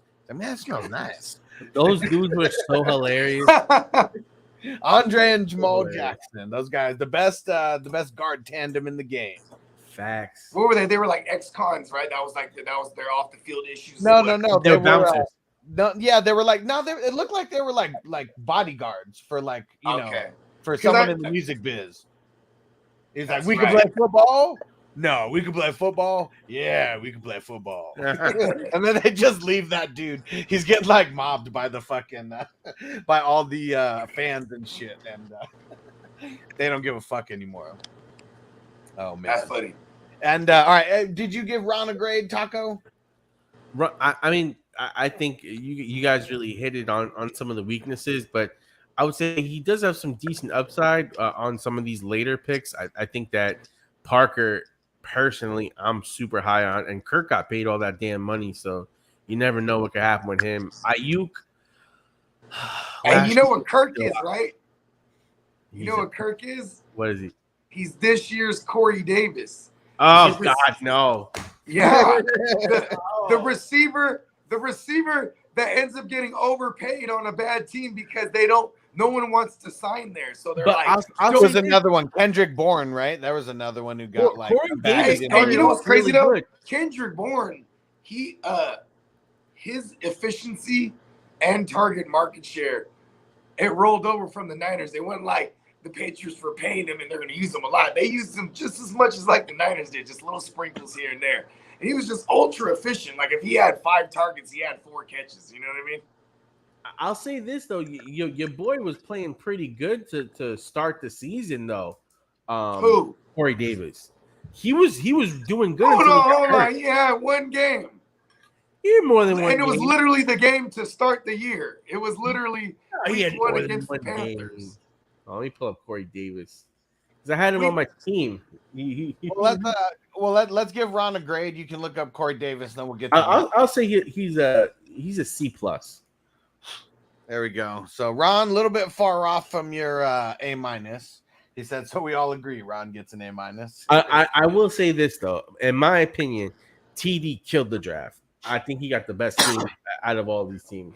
We're gonna get to TD. I'm just gonna go in order of everybody who put it in the draft. So who was next? So R. Petty was next here, and let's see. Starting off with Lamar Jackson, CMC, Diggs, AJ Brown, Tua, DJ Moore, Michael Parsons, Ken Walker, Clyde Edwards-Helaire, Kareem Hunt, Sky Moore, CJ Mosley, Zach Ertz, Brian Burns, Dotson, Galladay, Komet, Khalil Herbert, Ritter, Gronk, Haskins, Xavier Howard, Matt Corral, Robinson, the running back for Washington, Robbie Anderson, and double barrel Darrell Williams. Okay, real quick, his last 2 picks made up for like the 5 prior to that. Because it was like the Matt Corral, who was Ritter. Before Gronk? Gronk, Haskins, Ritter, Xavier Howard. Yeah, the Ritter, Haskins, Xavier Howard, those were all like, maybe Gronk was fine there because if he comes back, but like those were all wash picks. Like I got to give this one a D. I would say probably like a C, only because I'll give it a D+. You got solid running back depth. Your wide receivers could be potentially really good. You got some quarterback. Your quarterback room is slacking. Tua coming in as basically a starter, between your super flex. I'm not a fan of that. And then your backups are Corral and Ritter, so that doesn't leave much improvement. Like, does Ritter even play this season? Like, if this is your one entry, right? If this is your one entry, I don't feel good about that team. No. D+. I'm going to give it a C-. And, I mean, Tua's going to be drafted as a super flex starter, for sure. But really, you need a backup. You got to get something better than Ritter and Corral to back that up. Like if you're going to wait on a QB, you got to have a higher end QB3 and potentially a QB4 as well, because like both of those guys are going to have bye weeks. If you have Ritter and Corral, I mean, you don't even know if you're going to have a QB to fill in on those bye weeks. And, it'll put in another player. It's super flex, but you're going to go farther if you have QBs, for those situations. So, yeah, it's just like what Bogard said. And I'm kind of grading this on the scale of like 252 teams. Mm-hmm. I mean, because that's how we got to think about it. Like 6 people are going to make it out of each division, but every single week, like that shit's getting chopped. And you want to be one of those teams that's going at least winning a few weeks in the playoffs. It's going to be tough. But, yeah, so all kind of in agreement there. D+ to a C-. And let's see, who is next? I'm giving it a D. I'm dropping it down from the plus. Taco talked him into it. I talked to him right back. And it was funny. Yesterday, I was giving everyone D+ and C-. I was like, Bogart's not here. I got to even things out a little bit. Hey, we're making people more fierce, though. You know what I mean? Yeah, because I mean, I don't want to kiss anyone's ass, and I did give someone an A-, and I didn't grade every single team, But yeah, we want everyone to get better. Like, don't get comfortable. I'm the same with my own teams. I gave myself a D+. All right, let's see. And Hess said, grade me. I know I have to keep practicing out of different slots. Yeah, because we don't know where we're going to be drafting until this week coming up. And so we got Mahomes, Lamb, Swift, Lawrence, Deontay Johnson, Elijah Mitchell, Trey Burke, Jameis Winston, Olave got the stack. Pat Freiermuth, Tony Pollard, Joey Bosa, Isaiah Simmons, George Pickens, Rashad White, Patrick Queen, Albert O, Kyle Hamilton, Irv Smith, Osborne, Duvernay, Gaskin, Tunyon, Kendrick Bourne, speaking of the beast, Marvin Jones, and Zay Jones, right? Is that Zay Jones? On Jacksonville see now. This one. See, shout out to my man Hess. I like this team a lot. Yeah, I do too. 3 solid QBs to start it off. He might have had like 1 or 2 wash picks that I wouldn't have went in the end. Who was it? Who was after Hamilton? Irv Smith, Osborne, Duvernay, Gaskin, Tunyon. See the Tunyon one. I guess it's best ball. So yeah, then I wouldn't even consider that a wash pick. Listen, this is an A right here. This is an A-. I like that Tunyon picked that late. Look at his IDPs too. They're nasty. Yeah, for sure. And he only needs 2. So it's like he's gonna have a top performer every week. You know what I mean? Because he has the proper depth. If I'm gonna split hairs, I would rather have had Kendricks or Bobby Wagner over Joey Bosa all day. I know Joey Bosa is probably gonna have some big games, but he's gonna have some big flops. And I think guys like Kendricks and Wagner, they're gonna have big games too, and they're gonna be way more consistent. And because Kendricks is like, he's also didn't get the ball ran against him a ton. Yeah, you know what I mean. Yeah. He gets tackles and he makes. I mean, he's not a super big sack guy, but he always makes. No, it's the tackles. It's not the sacks. And Bosa, I would argue that we need him to get the double-digit sacks. You know what I mean? Yeah. For him to be like to suffice of where we're drafting him. I mean, he's never going to be like what a 70 solo tackle guy or anything like that. 50. Nah. Never that. Nah, because he only rushes the quarterback like that. never drops in coverage, rarely is scheming to go after the running back versus the QB. Yeah. My beef with this would be with a little bit with the running backs. But I'm still going to put this as an A- because I love the QB situation, love the wide receiver situation. The tight ends that you got at the value, those are just solid. And then even super you got my solid. man Albert O over there. I like that. Albert O is going to have some big games. It's going to be hard to pinpoint, but it'll happen. Yep. All right, let's see. And and he said too many rookies, but Trey Burks and Chris Olave. But here's the thing: those are some rookie wide receivers to have. And when you grab rookie receivers, like the other guy before this, he had Dotson. Those picks are awesome because they might blossom in the second half. You know what I mean? Right. So you don't need them till then, obviously, right? Mm-hmm. And we're only going to get the big games out of them. Also, by the way, Hess, I love that Marvin Jones Jr. pick. Marvin Jones Jr. always is one of my favorite best ball guys. You know what I mean? I like Tony Pollard at that point in the draft because I think he's going to be in more of a timeshare than people give him credit for. Getting him in the 11th, that's good value because we've seen some of these drafts where he's going. People take him up high. 7th, 8th round, So people love Tony Pasta. It's almost like I don't even pay attention to him because he goes so high. Yeah. I don't ever have Tony P. Not if he's getting drafted in the fucking 8th round, so much more money around that time. All right, Stativelli's next. And don't worry, we're going to get to everyone. Let me see. And Stativelli, you're a bastard, man. You sniped me more than a couple times during this draft. Shout out to Stativelli. And started off with Josh Allen, Trey Lance. So, my beef off the bat's definitely with Trey Lance, but I'll just read off everything else because it gets savage after that. Devontae Adams, T. Higgins, Jalen Waddle, Jerry Jeudy, Dalton Schultz, Damian Harris, Zach Wilson, Foy Olakun, Gabe Davis in the 11th round, Bobby Wagner, Rashad Penny, Rondale Moore, Jimmy G, Max Crosby, Gainwell, Hubbard, Chenault, Bell for the Browns, Harold Landry. Is this Quincy Williams? Oh, that's my guy, Quincy. Extra points for people who are up on Quincy, because he's confused. And Kaiser White. Yeah. Greg Dulcich, that's the rookie tight end. It's pronounced Dulcich. Raheem Mostert. And this one must have been auto Khalif Phillips. Oh man, you're losing points. Oh damn it. He was like a strong B+ A- to that auto. Lies. This is a D team in my opinion. A D team. Okay, look, hold on. There's a couple wash picks here, like the Chenault pick.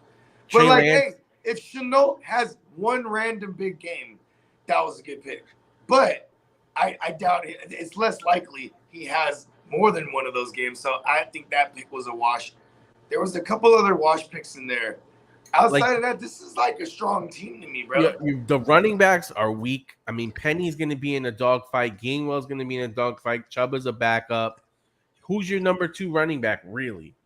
And then I can agree with that, but that's and then wide receiver wise, Waddle is a number 2 on a team that more than likely is not going to pass that much. But he's a number 3 on this team, though. You're right. You're right. But overall volume, is that going to make up for Trey Lance as your number 2 quarterback and Zach Wilson as your number 3? Hold on, bro. He has the best interchangeable 2 and 3 because if whoever rushes more that week or scores more touchdowns, that's going to fit in as his number 2. I like his number 2s. I'm not sold. Those guys Lance and Zach Wilson are probably more volatile because they're going to run the ball, obviously, right? So is Josh Allen, but just the one person that's the caveat. We're all willing to take that risk with Josh Allen. That's really how we should knock this team if we're going to knock it, is that he has 3 quarterbacks that are at a high risk for injury. You know what I mean? But one thing for the fences team. And Adam his bets with Jimmy G, because if Lance doesn't start for whatever reason, he's got Jimmy G there. And what if Jimmy G starts for the Niners and then gets traded, like Bogart said, like, somewhere in the season, and then he ends up going and being a starter, and then you got Trey Lance and Jimmy G as a starter, like, I mean, that's just a good hedge. Lance is finna start week 1, bro. Enough of this. Lance is starting week 1. I'm still gonna give this one a C. Because I mean, I love everything except I don't really like the QB2 situation either. I would have rather taken Aaron Rodgers or Derek Carr over Lance, but everyone has their reasons why they want Lance. I'm giving it a C+. I started nitpicking a lot, even the IDPs a lot. You know what I mean? It's the running back. I love the Gabe Davis pick. I think that pick at 11 is fantastic. I love that he has the 3rd-year breakout duo that I love to have this year, Judy and Davis. Yeah, and personally, I love Rashard Penny, but if he was my number 2, I'd be a little bit worried because what the Kenneth Walker, I don't know how that's gonna break out.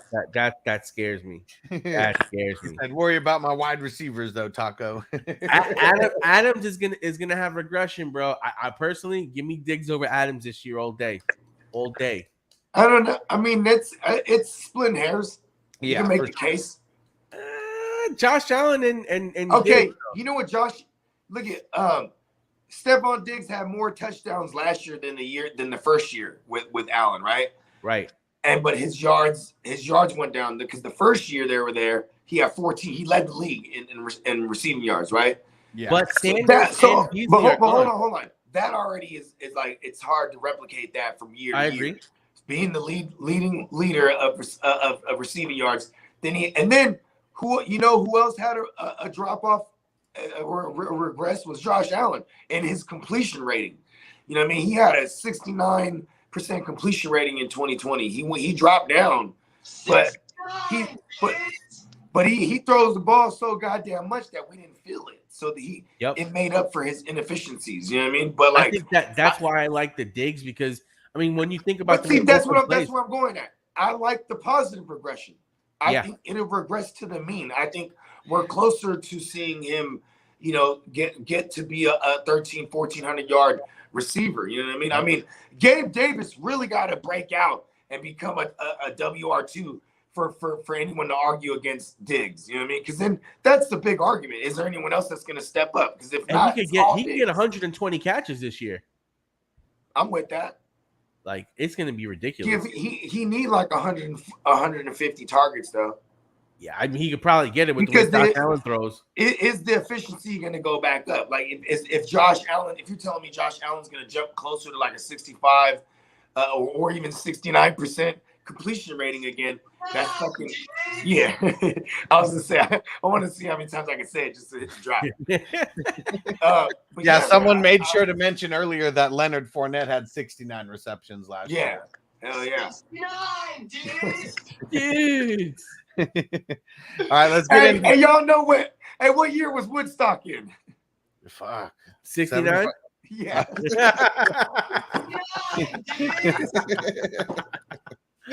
I gotta think of some more. All right, so Antonio's next. Hey, hold on.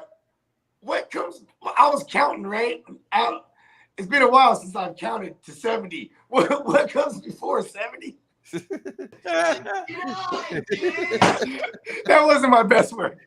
If you flip 96, what do you get? Oh man. Come on.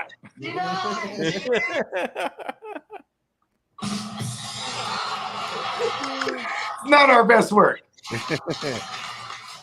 And let me see, what the hell was I gonna say? Oh my god, this team is sexy.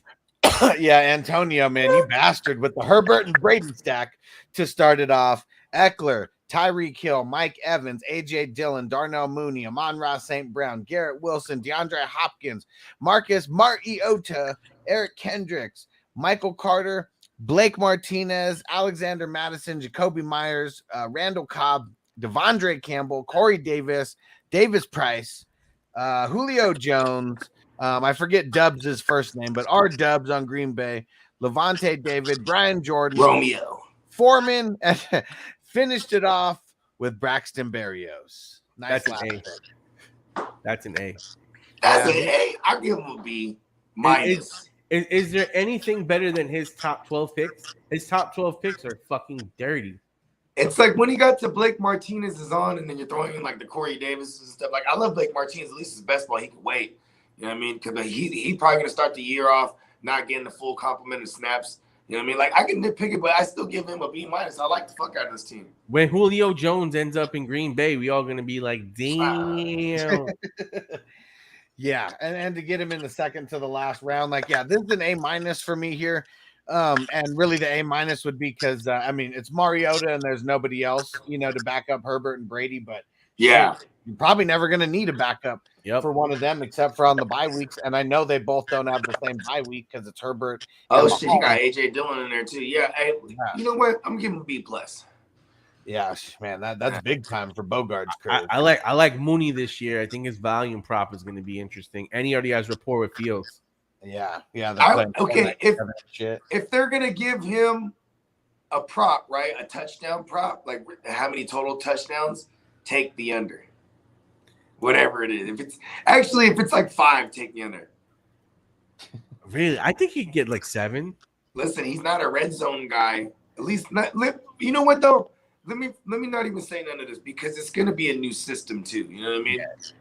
Yeah, because what's crazy about him, bro, is like he look at his touchdown totals, and most of his the touchdowns that he had, all of them, they were all outside the 20. Like he had to do it all. You know what I mean? Mm-hmm. Yeah, it's just odd. All right, let's see. So how about Taco's team? Let's hear Taco's. Yeah. We got Prescott, Russ Wilson, Debo, Breece Hall, Michael Pittman, Josh Jacobs, Amari Cooper, TJ Hawkinson, Michael Thomas, Miles Sanders, Buda Baker, Aaron Donald, Noah Fant, Chase Edmonds, Ronald Jones, David Njoku, Drew Lock, Logan Wilson. But that was an auto pick, he said on Logan Wilson. So I don't know. That's a good ass pick. I know. But you get doxxed for that. You didn't make it. Listen, all the other ones were mine. It just worked like that. I said, "Speed her up for me." He's your best IDP player, though. That's why. Him and Buda Baker. Yeah. And you got Robinson on the Giants, ODB, Sammy Watkins, Nico Collins, and he sniped Ron on that. He said that, and Ron panic picked and went Sterling Shepard right after that. I forgot. Hey, that's partly why I gave Ron a D. I was like, "What are you doing, Sterling Shepard?" it was a panic pick. And you know what? There's an IDP here. Like the Aaron Donald's cool, but like. Then you could have took Fred Warner right there, probably, right? That's who I was thinking about Fred Warner there, but I don't know.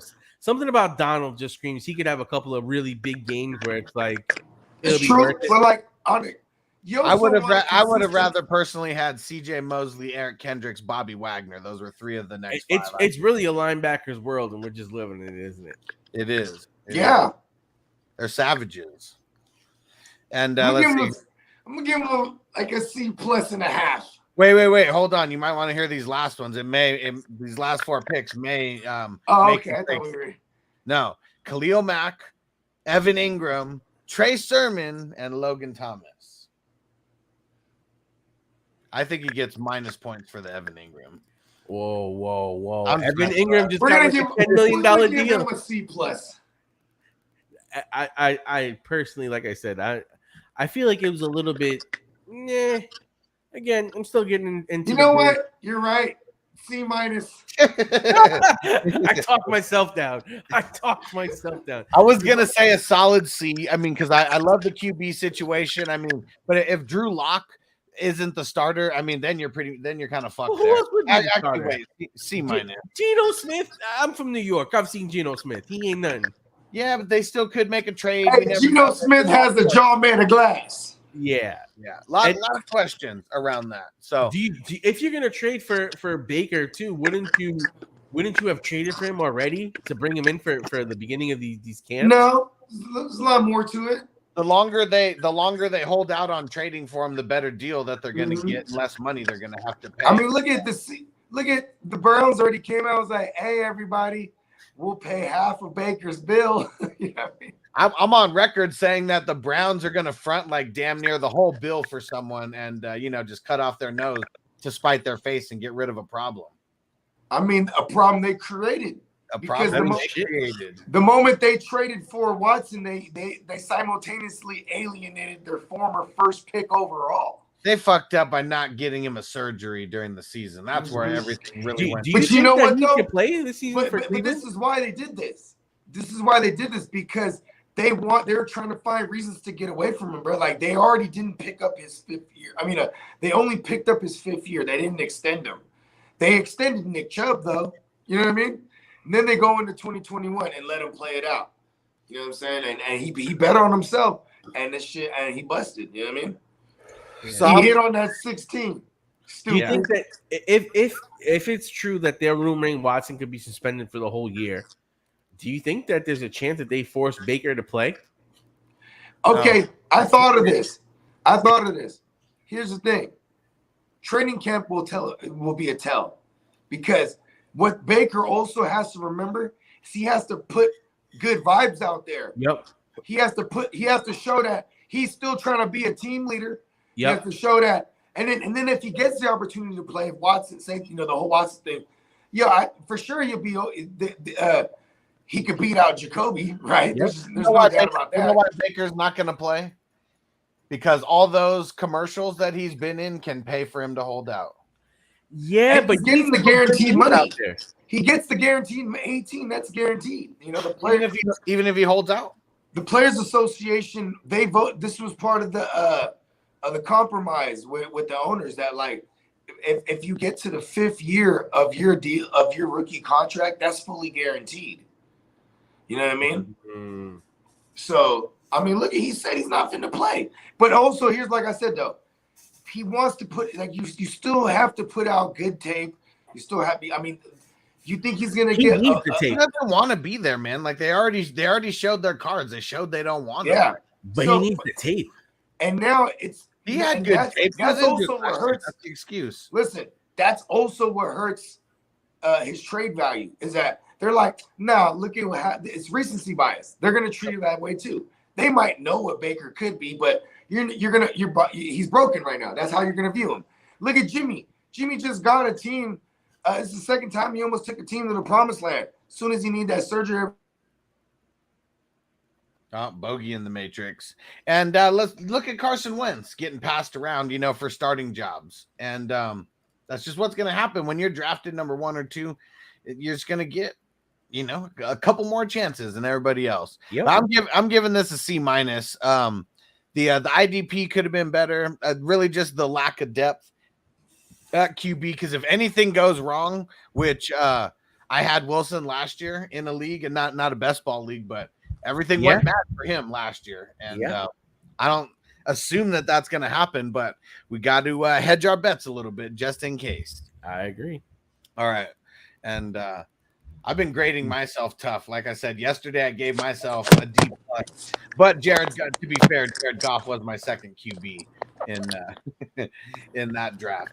But here we go. So I started off with JT, Aaron Rodgers, Derek Carr, Aaron Jones, Travis Etienne, Devonta Smith, Allen Robinson, Elijah Moore, Davis Mills, Adam Thielen, Danny Dong, Alan Lazard, Christian Watson, Damian Pierce, Marlon Mack, Mecole Hardman, Danny Colbert, Curtis Daniel, Gus Edwards, Denzel Perryman, Deion Jones, Zach Cunningham, Austin Hooper, Devin Bush, Shaq Thompson, and Quay Walker. And damn it, Bogey, you being in the Matrix, you didn't even hear my team. What year is it?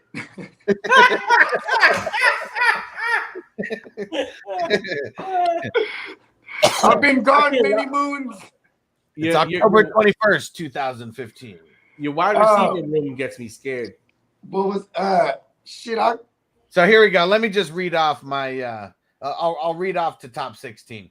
JT, Aaron Rodgers, Derek Carr, Aaron Jones, Travis Etienne, Devonta Smith, Allen Robinson, Elijah Moore, Davis Mills, Adam Thielen, Danny Jones, Alan Lazard, Christian Watson, Damian Pierce, Marlon Mack, Mecole Hardman.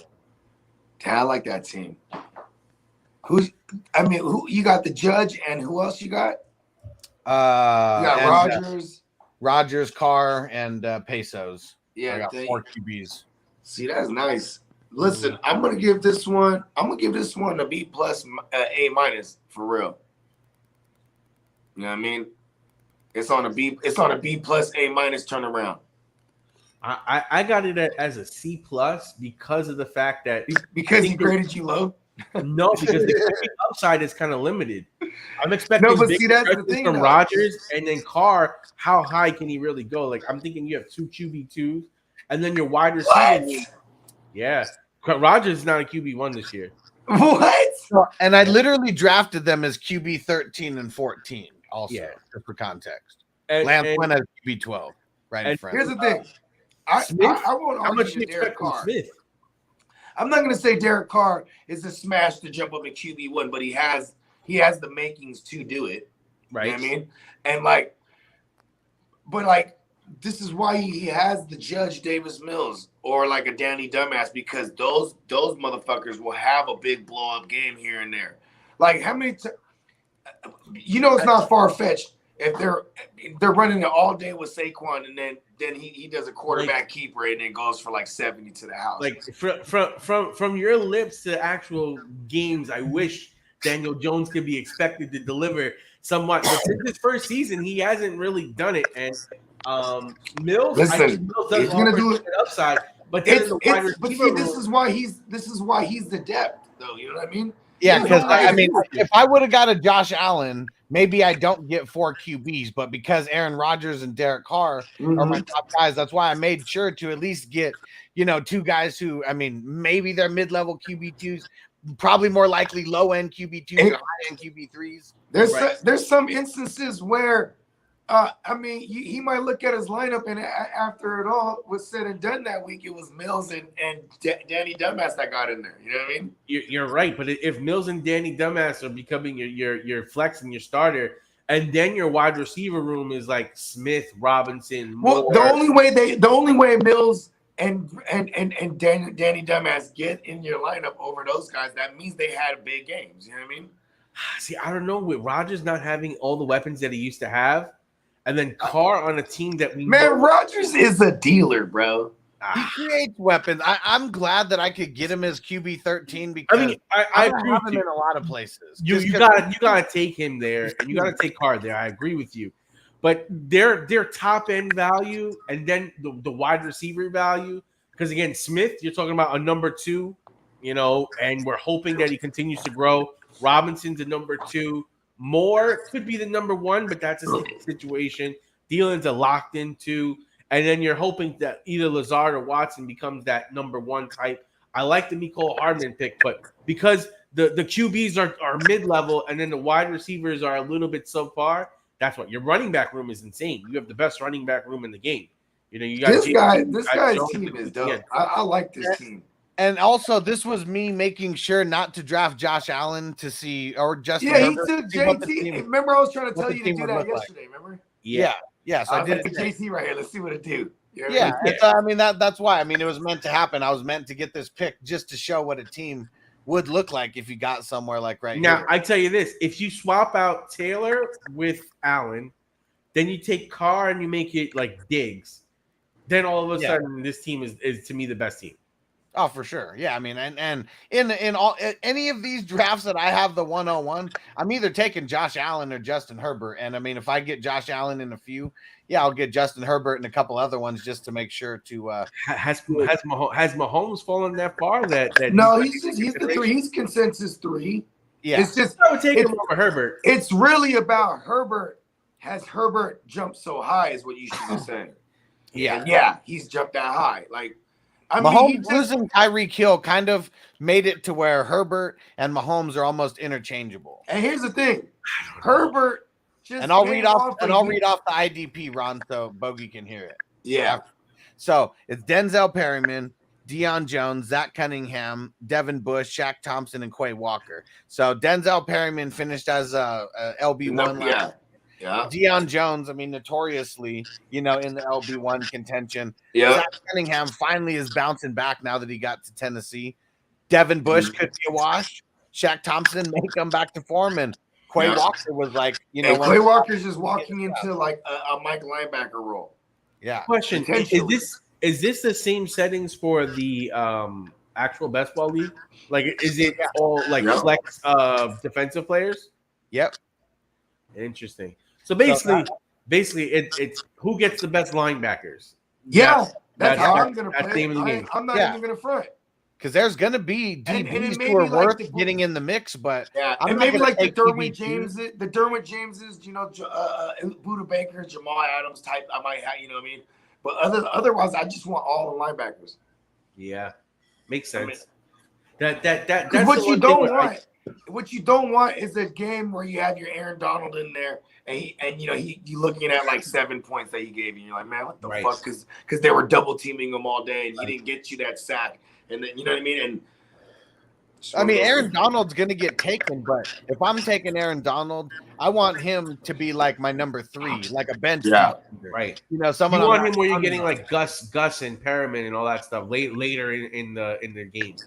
Yeah, and see, and I mean, would I be super stoked about this IDP lineup? Like, no, but could this IDP lineup keep me competing? Like, I think so. Right. I really do. And again, you spent the capital on other places, so it's like, theoretically speaking, your running back room should be running away with it. Hey, shout out to Jay Love when he was on with us the other night.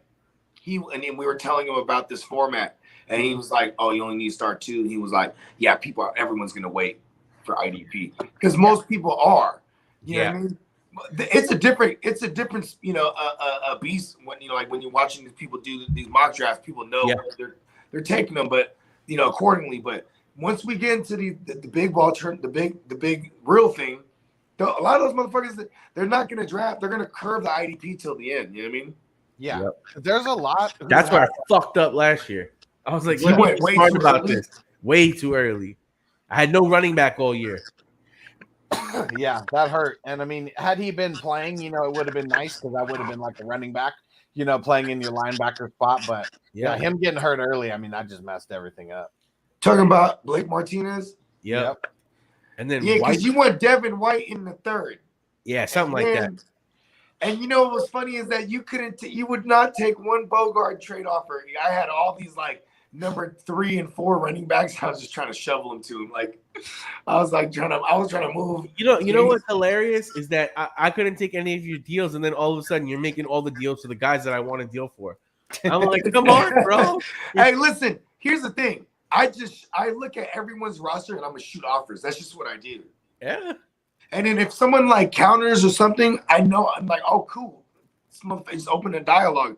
Because like I remember at first when I was talking to Hustler when I first joined one of the dynasty joints, I was like, ain't nobody will fuck with me on these trade offers. And man, you really gotta DM them.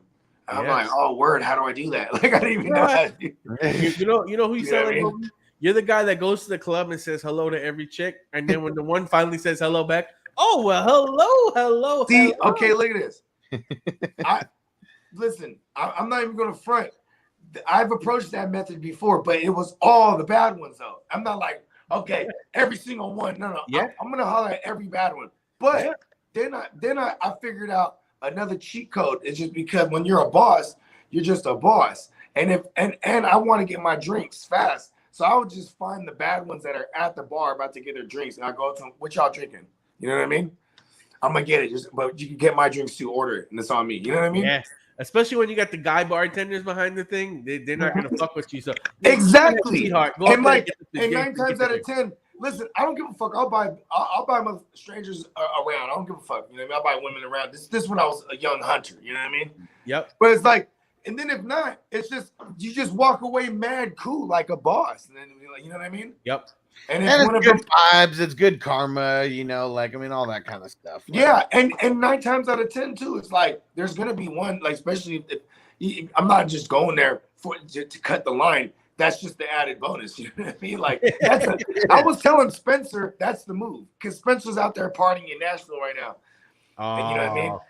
And he was, and he's out there lone wolfing it. You know what I mean? I said, listen, man, the move is just find the bad ones that are at the bar about to order, and just go up to them and talk to them. Hey, I'm so woo. I'm just, you know what I mean? Let me buy y'all a drink so I can get up here fast. You know what I mean? And then that just opens the dialogue already because none of them gonna deny that drink that they're about to watch a bartender pour for them.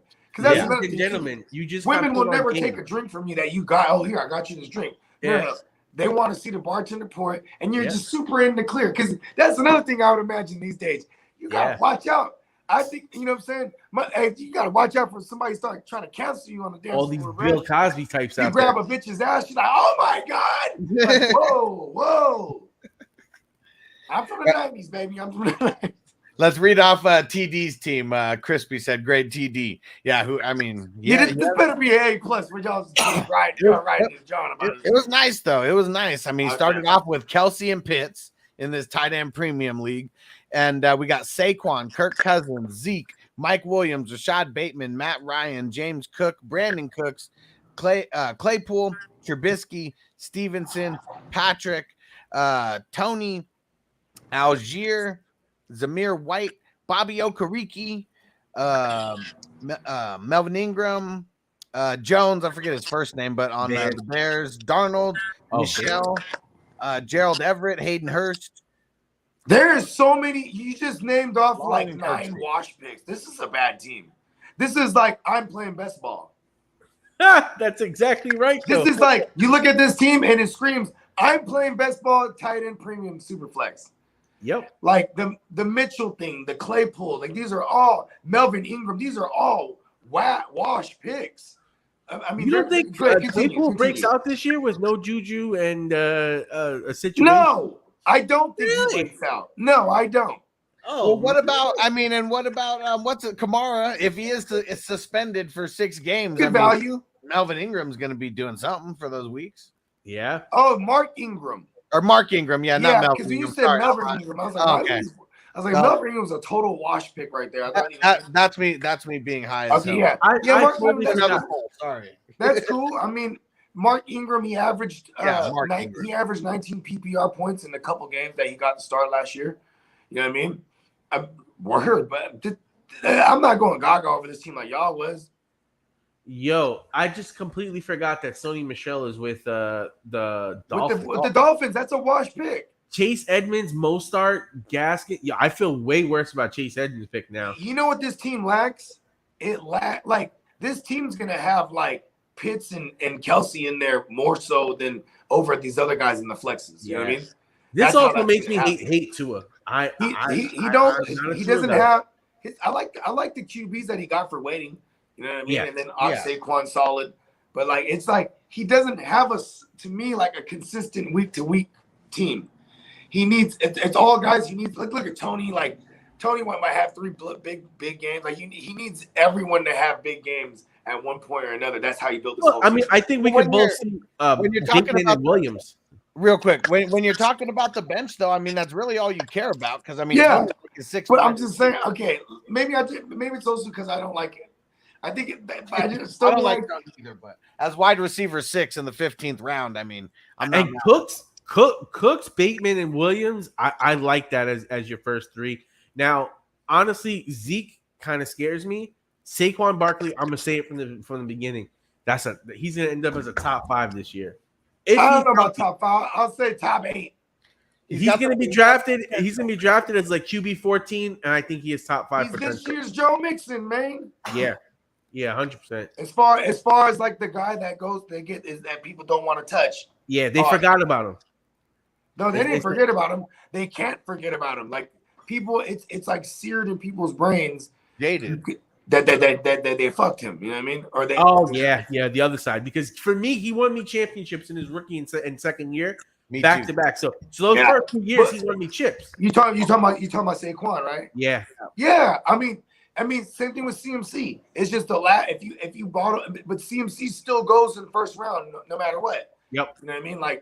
There's no way that people are not drafting where Saquon's that value this year. Yep. Where he has the potential to jump up back into his RB1 ways. You know what I mean? Yes, I agree. Because the draft capital, it mitigates the risk now. Yep. And you know what I mean? But he's crept up high now into the second round where it's fucking me up because I liked him on that 2-3 turnaround for a while. And I'll say this.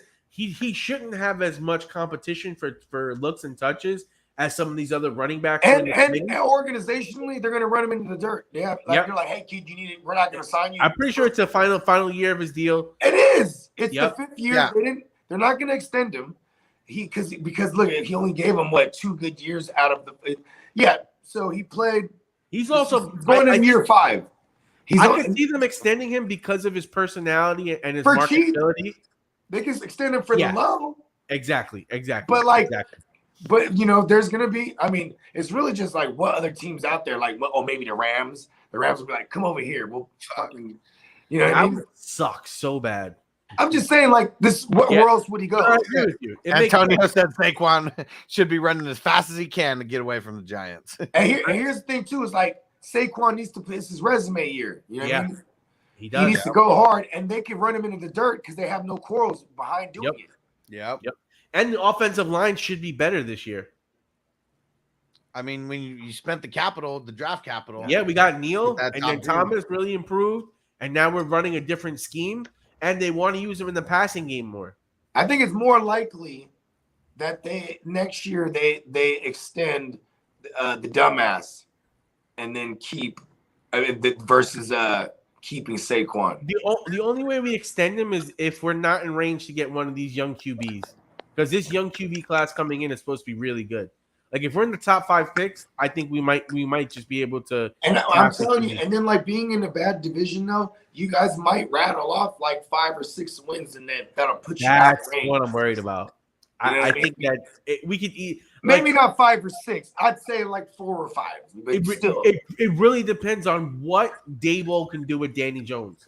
And that, I mean, that's a wild card. Year one, wild card. And his name is Dumbass. I don't know if he's going to pick up this system like fast. You know what I mean? Well, no, he's a smart kid. They were saying it. The problem is he has Dumbass in his name. I refuse to believe it. Listen, he got ghosts in the field. He ran his brain is so dumb. It sent the signal to his legs before the rest of the body knew what was going on. His legs just went. You seen that? He was running so fast that the legs ran from underneath him. But like he just moved his head forward a little bit, and that got him all off balance. He has skills, but he just can't put it all together. It's like. Would you say he can't put it together because he's dumb? No, that's Joe Judge. Joe Judge was horrible for him. Yeah. I mean, and you guys fired Shermer. Was Shermer there when was Shermer the one that Shermer was there in his first year? Yeah. And his first year was his best year. Yeah. I mean, that's a big game because that's a quarterback friendly system. Yeah. Pat Shermer is another one of those. He's another one of those Kubiak like zone run. And the other thing is, Jason Garrett sucks so bad. Shermer took Case. You know what Shermer should have done? Y'all should have still drafted Danny Dumbass, but he should have brought in Case Keenum. They let Keenum go to the Broncos that year. He was just coming off an NFC title run. Being with Case Keenum. That's what should have happened, bro. I think they were afraid about paying him. It's a good point. It's a good point. But what the Giants did under Gettleman was shit. It was shit. As much hope as I wanted, because they showed a little bit of flashes, it was shit because this team didn't play good, especially in that second season under Judge, and everything just fell apart. And Jones shows some solid flashes, but he can't put it all together, and it wasn't an offense that was conducive to actually being explosive. And the way you used Saquon Barkley was only up the middle. You didn't do any stretches. There was no tosses. There was no screens. There was nothing with him moving around and trying to get him the ball. And I think that changes this season as well. So I think those 2 players should bounce back.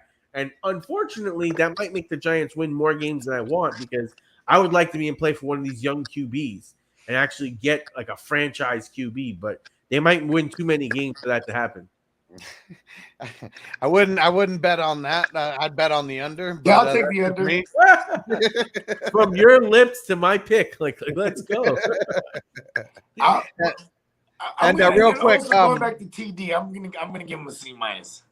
I'm gonna give him a B on this. I mean, I do think it's solid. I mean, I'm not hating on it because I love the tight end premium part of this. I mean, that alone could win him a bunch of weeks. Running backs are solid, solid enough. I mean, unless all of them get hurt, but everyone would be screwed if all of their running backs get hurt anyways. You got the depth at wide receiver. I'm going B+ because I like Williams, Bateman, Cooks, and Claypool, and I think Tony in a best ball setting has upside. Cooks is the only one that I feel good about there. You don't like Bateman? What? Have we seen it? Enough that I could believe it. Yeah, I've seen enough flashes at the end of last season. Where, what did you see last year? I'll buy it at the end of the 7th round. I like that. He had some games. Like, this is why I gave him a C-. Well, let me pull up Bateman. Stuff like that. Like Claypool, like you need. Wait, Claypool only had one big game. Everybody's still chasing that thing. Yeah. And now I always bring that up. He's got like 7 career touchdowns and 4 of them came in one game. Yeah. You know what I mean? Like he's a real best ball pick that goes too high for me to have him in best ball. You know another reason that I like Bateman too is that now there's no Hollywood Brown. There's nobody else really to take. But here's the thing, that they're 2 different type of receivers though. You're right, but there's targets. What I mean? Like they did 2 different types of things. Like here's what we need out of Bateman. Bateman's he could be a real X. He could be a possession guy. Like, but they got Mark Andrews too. Like the over the middle is where like I think Bateman they're not gonna use Bateman as no crazy ass field stretcher. You know what I mean? Like. So here's why I gotta lower this from a B to a C+ is because the only IDP guys that he's got, Bobby Okereke, David Long, and Christian Kirksey. I mean, you got to have some IDP guys. You can't just have like 3 guys. And if you're only gonna have 3 guys, I wouldn't wait all the way until. Yeah, I would rack off like the last 6 picks if you're gonna do that. Yeah, you gotta have, especially in best ball. Yeah, you gotta have some. Yeah, I like the Bobby Okereke he's the epitome of solid. Like, yeah. He's just he's gonna get a ton of solos and he's just in the mix with everything. You know what I mean? He's gonna be a solid like LB2. Yeah. With some LB1 weeks randomly. I wonder, what's crazy too is like I wonder how it's gonna be with Ngakoue now too. Like they actually have like decent I guess Quiddy Pay is showing some promise too, right? Yeah, I'm stoked to have Quiddy Pay. If I play in leagues where you have actual DL positions, like he'll be someone I'll wait on and slide in there. Yeah, it's funny because I got Buckner, and I thought I was like, man, I could just wait and get Quiddy Pay just to have a piece of that front 7. You know what I mean? Yeah. Yeah. Hell yeah. All right. Well, we've been rocking for about 2 hours. We got the mock coming up at 6 West Coast time, 9 Eastern tonight. I just threw the link in the chat, so if you guys want to get in, hop in now because there's only like 3 or 4 spots that are open. So yeah, get in that thing. And we got 2 more mocks coming up tomorrow, and then this week I'm doing all the draft order races. And everyone's gonna find out where they're drafting, and everyone feel free to do mocks in the meantime. Let's go. What else you got going on? Anything else worth mentioning right now? Hey, congrats, Taco. I haven't got to say that to you, man. Thank you, bro. On the little one. Hell yeah. Yeah, man. I got a little one and I lost all my sleep. So, it was a fair trade. That's how it goes. And welcome to the club, bro. Get used to it. Yeah, I appreciate it, man. And this morning he really tested me because I stayed up. Like I took a little nap and then I was like, all right, I'm gonna stay up and watch you while I watch The Flash and do some I had to order some shit online and stuff. And next thing you know, I'm going back to sleep at 5. He wakes up at 9 and does not go back. I'm like, that's cool. How old is he? He is 5 weeks. 5 weeks. Yeah, and he had the 4-hour stretch already. That's awesome. Yeah. Well, it depends. Sometimes it's like that's lovely. The 4 hours. I went in between. Like I kind of I catch him in the monitor. He was doing his little bit of thing. I picked him up a little bit, gave him a little bit of food. He went right back down. I was like, all right, that's the way Daddy likes it. But this morning, me and my girl, we had a system. It's like it was a full you're on and you're off system. You know what I mean? Because I'm not a nap taking motherfucker, but that's also a cheat code right there. Is just sleep every time the baby sleeps. So yeah, that's the one. Yeah, because then you'll be sleeping a lot. To be honest, you know what I mean? Yep. It'll be like little. hour naps here and there. But yeah, because for me, it was just like, hell yeah, the baby's asleep. I gotta do this and that. You know what I mean? Or I'll just sit there and enjoy the quiet.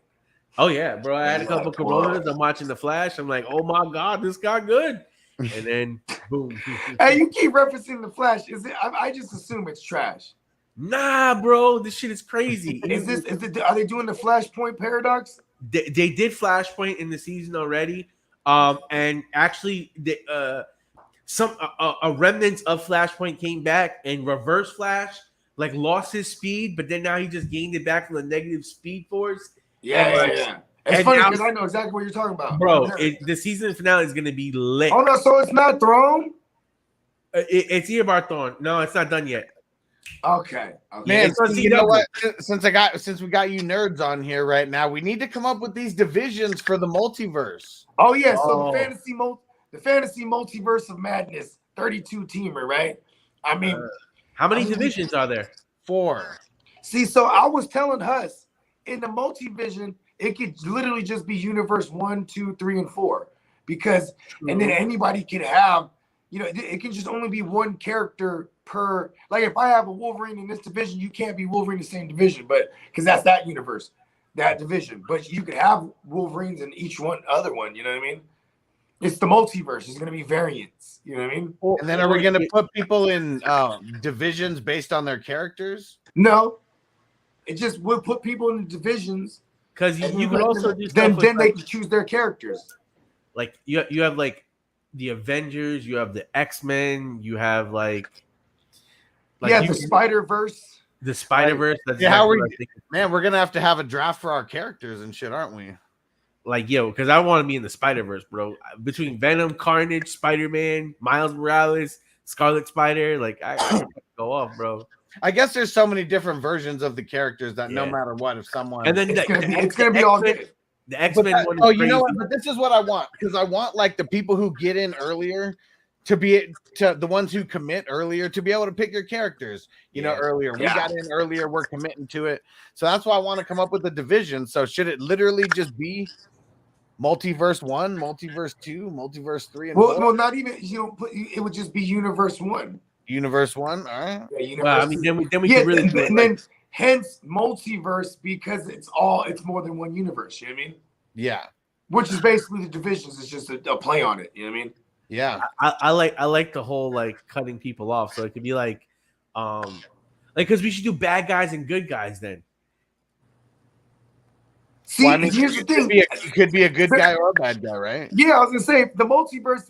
The fact we're doing that is that they can be whatever they want. Like you could be, but you could have like a bad guy division, an X-Men division. Evil versions of characters. How about that? Bad guys. I think the bad guys, Avengers, X-Men, and Spider-Man. But wouldn't the bad guys and the good guys being in the division make for good content, like during the season and stuff too, not just waiting for the playoffs? Yeah, I mean, okay, so we would have 16. So there's only 16 spots for good guys, 16 for bad guys. Then we'll divvy them up evenly. I mean, then Dr. Doom becomes interesting to me because I'm like, well, but see, here's another thing too. I'm an anti-hero motherfucker. I love Venom. Venom is the shit, bro. Like there's and that's the thing that like look at Doctor Strange. You can have one version of him where he's Sinister Strange, and then there's regular Strange. Like you know what I mean? Like that's why we're doing the multiverse. They can be whoever the fuck they want to be. Somebody wants to be Gore the God Butcher just because of that new movie. What? David P just found out that he's becoming a grandpa. Nice. Congratulations, hey man, bro. Congrats. Says his daughter is pregnant. Awesome. God bless. That's awesome, man. Hey, you know what's funny is I said that to my girl one time. She damn near shitted. I was like, man, I want to be a grandparent one day. And she's like, what? Because we already have, just the thought of it, because we have a teenager. It's like, hold on, we don't want her to have a kid now, motherfucker. Like, I'm talking about like just one day. Like, if we get blessed to be that. So that's awesome, man. You didn't put a date to it. Like, you know what I mean? That would just be, I think I'd be the ill-ass grandpa one day. Yeah. Look here, youngin', back in my day. You get to spoil him. Your mom's had it. She had it easy. My dad does it best. He's like, he'll fucks with the kid, right? And then he's like, oh, you need to be changed? Here you go to your daddy. Like, oh, that's a move right there. And you want to know a move, Taco? Is when he just took a dookie, right? Yeah. And then you go up to whoever it is. Hey, hold him real quick. And then once they grab him, hey, took a dump. Yeah. I catch my girl with that. Skedaddle. You know what it is? I would say I'm a C diaper changer, right? So when he man, hey, I'm an A1, bro. A1. I'm still 5 weeks in, you know. I'm still keeping point. game. You know, by the time we hit 3 months, I'll be good. Because the thing is, I hate making it too tight for him. Because like you see those little marks when you take them off, you're like, damn, bro, your nuts are probably getting squashed as a motherfucker in here. So I'll be thinking about it like from my perspective, like I don't want that shit too tight. Like I wear boxers, you know. It's good, Brian. Yeah, I'm closing up right now. Yeah, so I'm making us like three heads of the four. You should make a poll. It might go diagonal. How do they want it? Like universe or like no, man, we got to make executive decisions. We're the council. We're the council. So I mean, it just we're the Illuminati. I said we're the council, man. We're keeping it Star Wars, on this, or blood in, blood out, whichever we're talking. That could be it. You could have the Illuminati, you could have the X-Men, you could have the Avengers, and the Spider-Verse. Ooh, the Illuminati's pretty lit. So wait. Okay, so say that again. You got the Illuminati, you got the Avengers, you got the X-Men. And then you could either do Hydra or you could do Spider-Verse. Yeah, or we could do like the Brotherhood of Mutants or something. Oh, well, I guess that falls under the X-Men, right? Yeah, because then you could do good and bad. Because then you could have geeked. Who's like in the Illuminati? It's the Illuminati is a small ass group, man. It's only like 5-6. But they got some of the villains that you could fucks with on them too. Now listen. So wait, you think we should have maybe like Avengers? I mean, yeah, if Illuminati's that small, like maybe we need to have one that's kind of like some of the Avengers are in Illuminati, so that I mean it's like 7 people on the council, and then you got the couple of bad guys that fucks with them. So I mean, plus the name Illuminati is just a great division. Yeah, I'm in the Illuminati division. I guess the whole goal is to get as many characters as we can within these 4 divisions. Yeah. Like, listen, just do the Marvel Multiverse of Madness, Universe 1 through 4. Well, that's how I put it. That's how I put it right now. Yeah. And anybody who likes Marvel, they'll have a character they like, and they can be whatever character they want to be. Listen, I'm a super nerd, bro. I want more qualifiers. So I'm in Universe 1. Bogart's in Universe 2. Taco's in Universe 3. Why I gotta be in 2? And Iggy's in Universe 4. Shout out to Iggy, man. I think I'm gonna be Miles Morales or Ben Reilly, the Scarlet Spider, bro. The only Spider-Man that wears a hoodie. My son's middle name is Xavier, and like it was between Carter and or Xavier, and ultimately I went with Xavier because Professor X was the shit, man. Facts. Don't give it to you. How crazy you seen the Multiverse of Madness, right? Yep. How crazy was it how he died in that shit? I mean, it's just a variant of him. I know, but here's what I don't like. It's like it was really to showcase how powerful she could get. I know. When she gets out of hand. Yeah. You know what I mean? And Antonio said, "How much is it? And can I be in it?" Yep, you could be in it, and it's $54.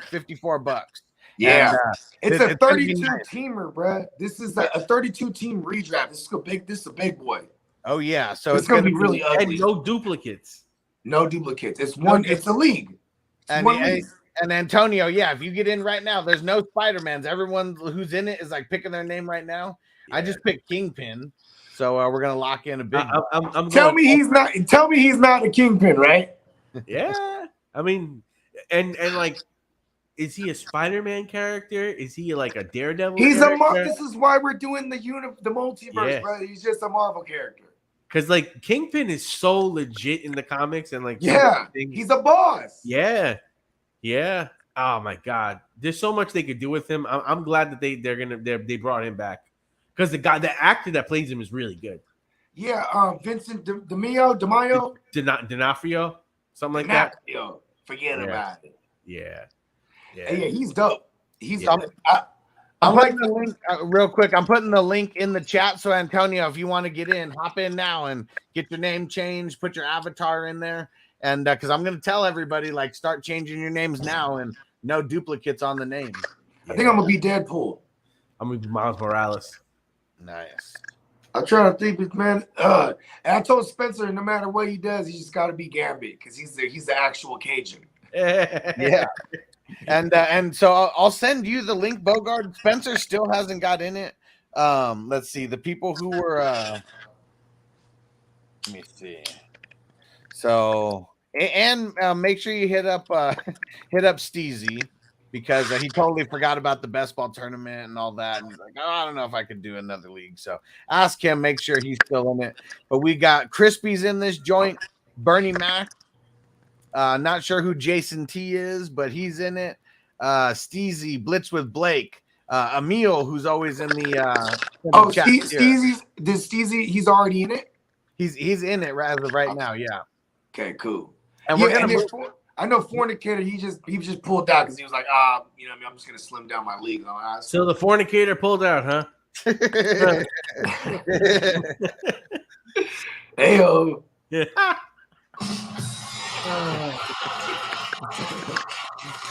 When I tell those jokes to the baby, he doesn't laugh. Man, at Bogard, should I put the Flash in your division?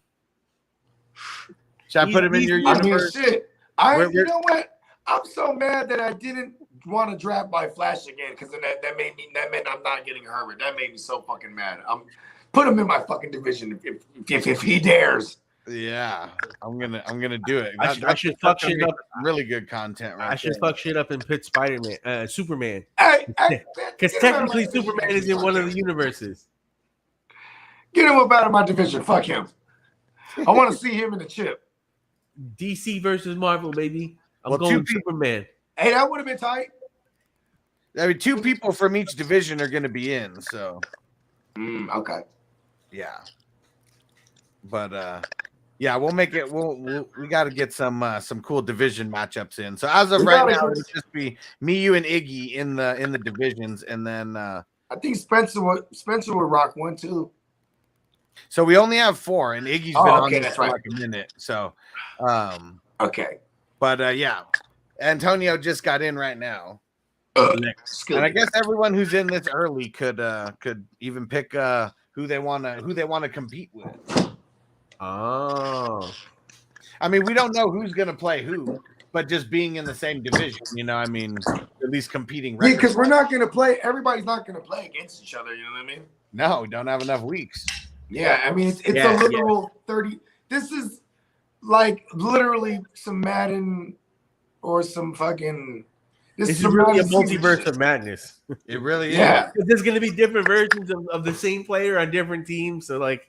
No, none of that. Oh, it's only one player per team, right? Yeah. Damn. Yeah, we're not doing that stupid shit. I don't like that. And the reason we did the multiverse was because when we came up with this idea, Antonio wants in the Bogard division. Let's go. Bring it on. Bring it on. Yeah, I fuck with that. That's my birthday twin right there. You know what I mean? But yeah, it's gonna be wild because there's no QB spot, only a super flex spot. 1 running back, 1 wide receiver, 2 flexes, and then 1 D lineman, 1 linebacker, 1 DB, and then 1 IDP flex. Yeah, bloody. It's gonna get crazy. Be fucking great. How many rounds are we doing? 15. How many did I just mention right there? So we got 9 starters and I believe 6 bench, if I'm not mistaken. So yeah, 15. Okay. So there's no excuses for you guys not to sign up before this shit gets started because you already know it's gonna be lit. This is gonna be bloody, bro. This is gonna be one. And like, we're doing a fab? Are we doing a fab based joint? Yeah, we kind of have to. We have to. And so I'm gonna. I mean, in a league like this, I'm gonna make sure that we have extra fab. Maybe we'll. And we're doing a third round. We're doing a third round reversal. Yeah, gotta be a third round reversal. So that first round is 32 picks. Whew. Can you imagine being the number 1 pick and you get the number 1 pick, you get Josh Allen, that's probably going to be the pick, him or JT. And then you got to wait. How many is that? 63 picks? before it gets back to you. I mean, but at least you get. Damn, that's so crazy, right? But at least you get Damn, and bro. no in draft trading. Right. Yeah. That would add Because there could another be- element, there's but always we some can't have dumbass- people fucking it up. Yeah. There's always a dumbass that one of the sharps find, and then the dumbass gives up all kind of shit and just just lopsides it. I think I want to be like around pick 20. Like give me like the 20. Here's the thing: say you're pick 20. At that point, if everyone's going QBs, right? It's like, do you just punt? Like, you might as well just punt QB. Like, fuck it, you know what I mean? Yep. And I think we're gonna make it where you can only. Are we making it where it's only legal rosters? Like, is that how we're doing this? Like you can only hold one QB. Like, how are we? Is there parameters here? Oh yeah, you're only going to be able to have one QB on your squad. Okay. Got it. Yeah. That's Okay. nice. Yeah, because see, now with that said, like, if everyone has a QB, I can just keep punting the QB down the field, like, because eventually I'll be like, listen, there's so-and-so and so-and-so, I'm going to get one of them. You know what I mean? Yeah. Because, yeah. It becomes best player available. Pretty much. Yeah. And, like, I mean, like, it's like, how do you, it makes you ultra vast, your ways of how to construct your team. Like, hey, you might be pick 32 and be like, man, listen, I'm gonna take TJ Watt here. Like, you know what I mean? That draft is really going to be about the later rounds. Like round 7 through 15 is where you're going to make your bread and butter. Because if you can hit on a couple of guys in those late picks, you're going to fucking really wash up. Normally, there's 12 picks in a round in an average league. It's 32 in this one, right? So by the time we're in the 5th round, that's normally what, like round 15 in a rank, right? Yeah. Like, if you hit on some of those late guys that pop out, you're gonna really be shitting on people. Yeah. And this is also one of those ones, man, just get your guy for real. Yeah. And Mike, so I didn't put you in a division. Do you want to play in one specifically? So each of us have a division, and then IDP Iggy is in the 4th division. So if you have a preference, throw it in there now, and I'll throw you in the division. I don't know, Mike. So come to my division, bro. I don't know how good you are. Go to Tacos. go to Tacos. Hey, Taco's gonna do it all himself. You know what I mean? Taco's gonna have. He's gonna be several different multiverse characters. I'm gonna be Spider-Man, Miles Morales, Spider-Gwen, and Scarlet Spider all at the same time. You know what I mean? And you know what's tight is Disney, the Disney Junior, they got a Spider-Man show for kids. Like, I seen that shit. I started watching it. And my son rocks with that shit, so it's like I watch it all the time. That's gonna be the best part once this kid starts watching that. So I don't feel bad when I'm when the wifey comes over. Oh, you're watching Spider-Man? No, he's watching Spider-Man. I'm watching him. Y'all remember the early on-demand shit? And like, I remember one of the first things, it was like whatever, I had Xfinity, and it was like Fox On Demand, and they had all the fucking Spider-Man cartoons. Oh, my daughter was like 2 maybe not even 2 at the time. Damn. And so I would throw them on, and this is my oldest daughter now, right? And she rocked with it, like she gravitated towards the Spider-Man. And so like the ones that used to be on Fox Kids back in the day? That and the X-Men, those two shows are like classic. And then the Batman animated series and the Superman animated series, because it was the same makers. Fucking phenomenal. You know what's crazy? I don't understand how we had that as kids and now we have Coco Melon. What the fuck? I mean, shit, because you know it's just all. Listen, man, it's just about brainwashing motherfuckers. And the other thing is, like, if you look at the designs of the Ninja Turtles when we were kids versus the designs they have now, it's like, what the fuck are you doing to these turtles? You make them look hideous. They used to look so our cool. turtles were yoked up, huh? Yeah. My God, so trashy. So I hate the way they look. Hate them. Hey, how come Splinter's the only one that wore clothes though, bro? Hey, Eric, all of you teaches them how to be ninjas, but they run around naked with little straps on. He was the only one packing, you know what I mean?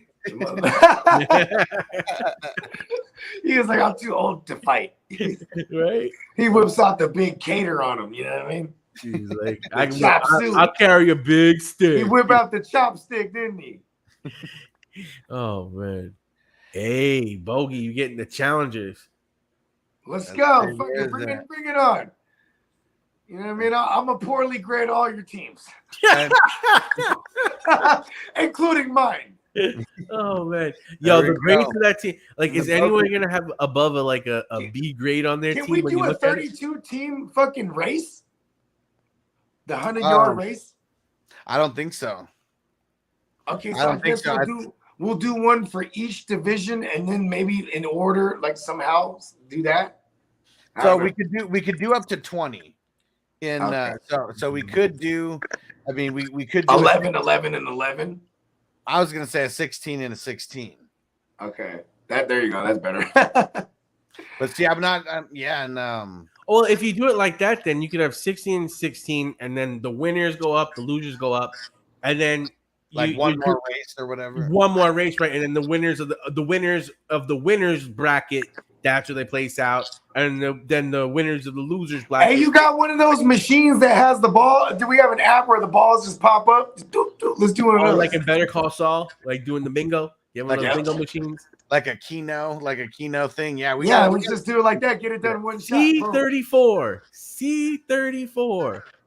And so, David P, I removed everybody. What division do you want to be in? If you don't care, I could just put you back in Universe 1. That was just how it kind of came out when everybody jumped in. But I'm probably we gotta reference this every time we're doing a stream to just keep recruiting more people that want to rock with it. You know what I mean? Yeah. I mean, shit. I'll be honest. Your home leagues are like home leagues, and they're 12 teams, and you have your fun with that. This is some fucking real guerrilla shit. And there's some real coin. There's some real coin in this. Yeah. Hell yeah. This is some shit where it's like, fuck going to the casino, jump in this shit and have some fun for 16 weeks. You know what I mean?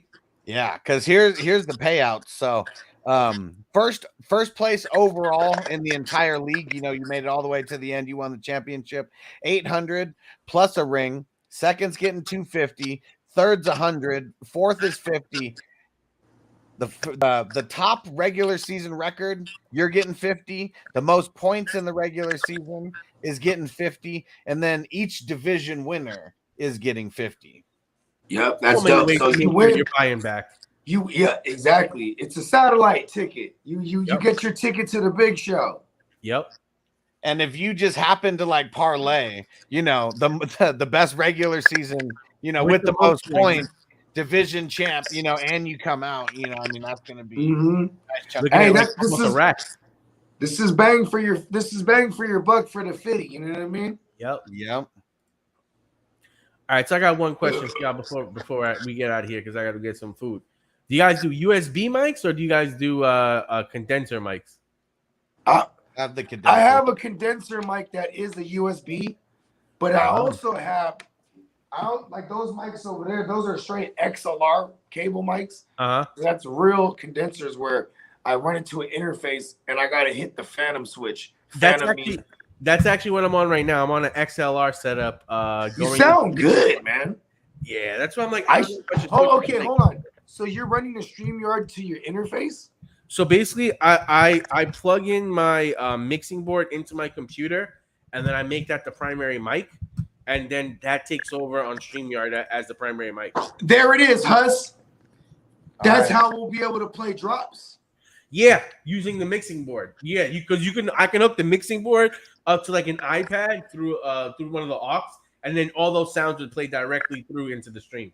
Yeah, see, because we're always playing our drops out loud. We're trying to figure that out, and I even thought at one point I'm like, maybe I should, because my interface is still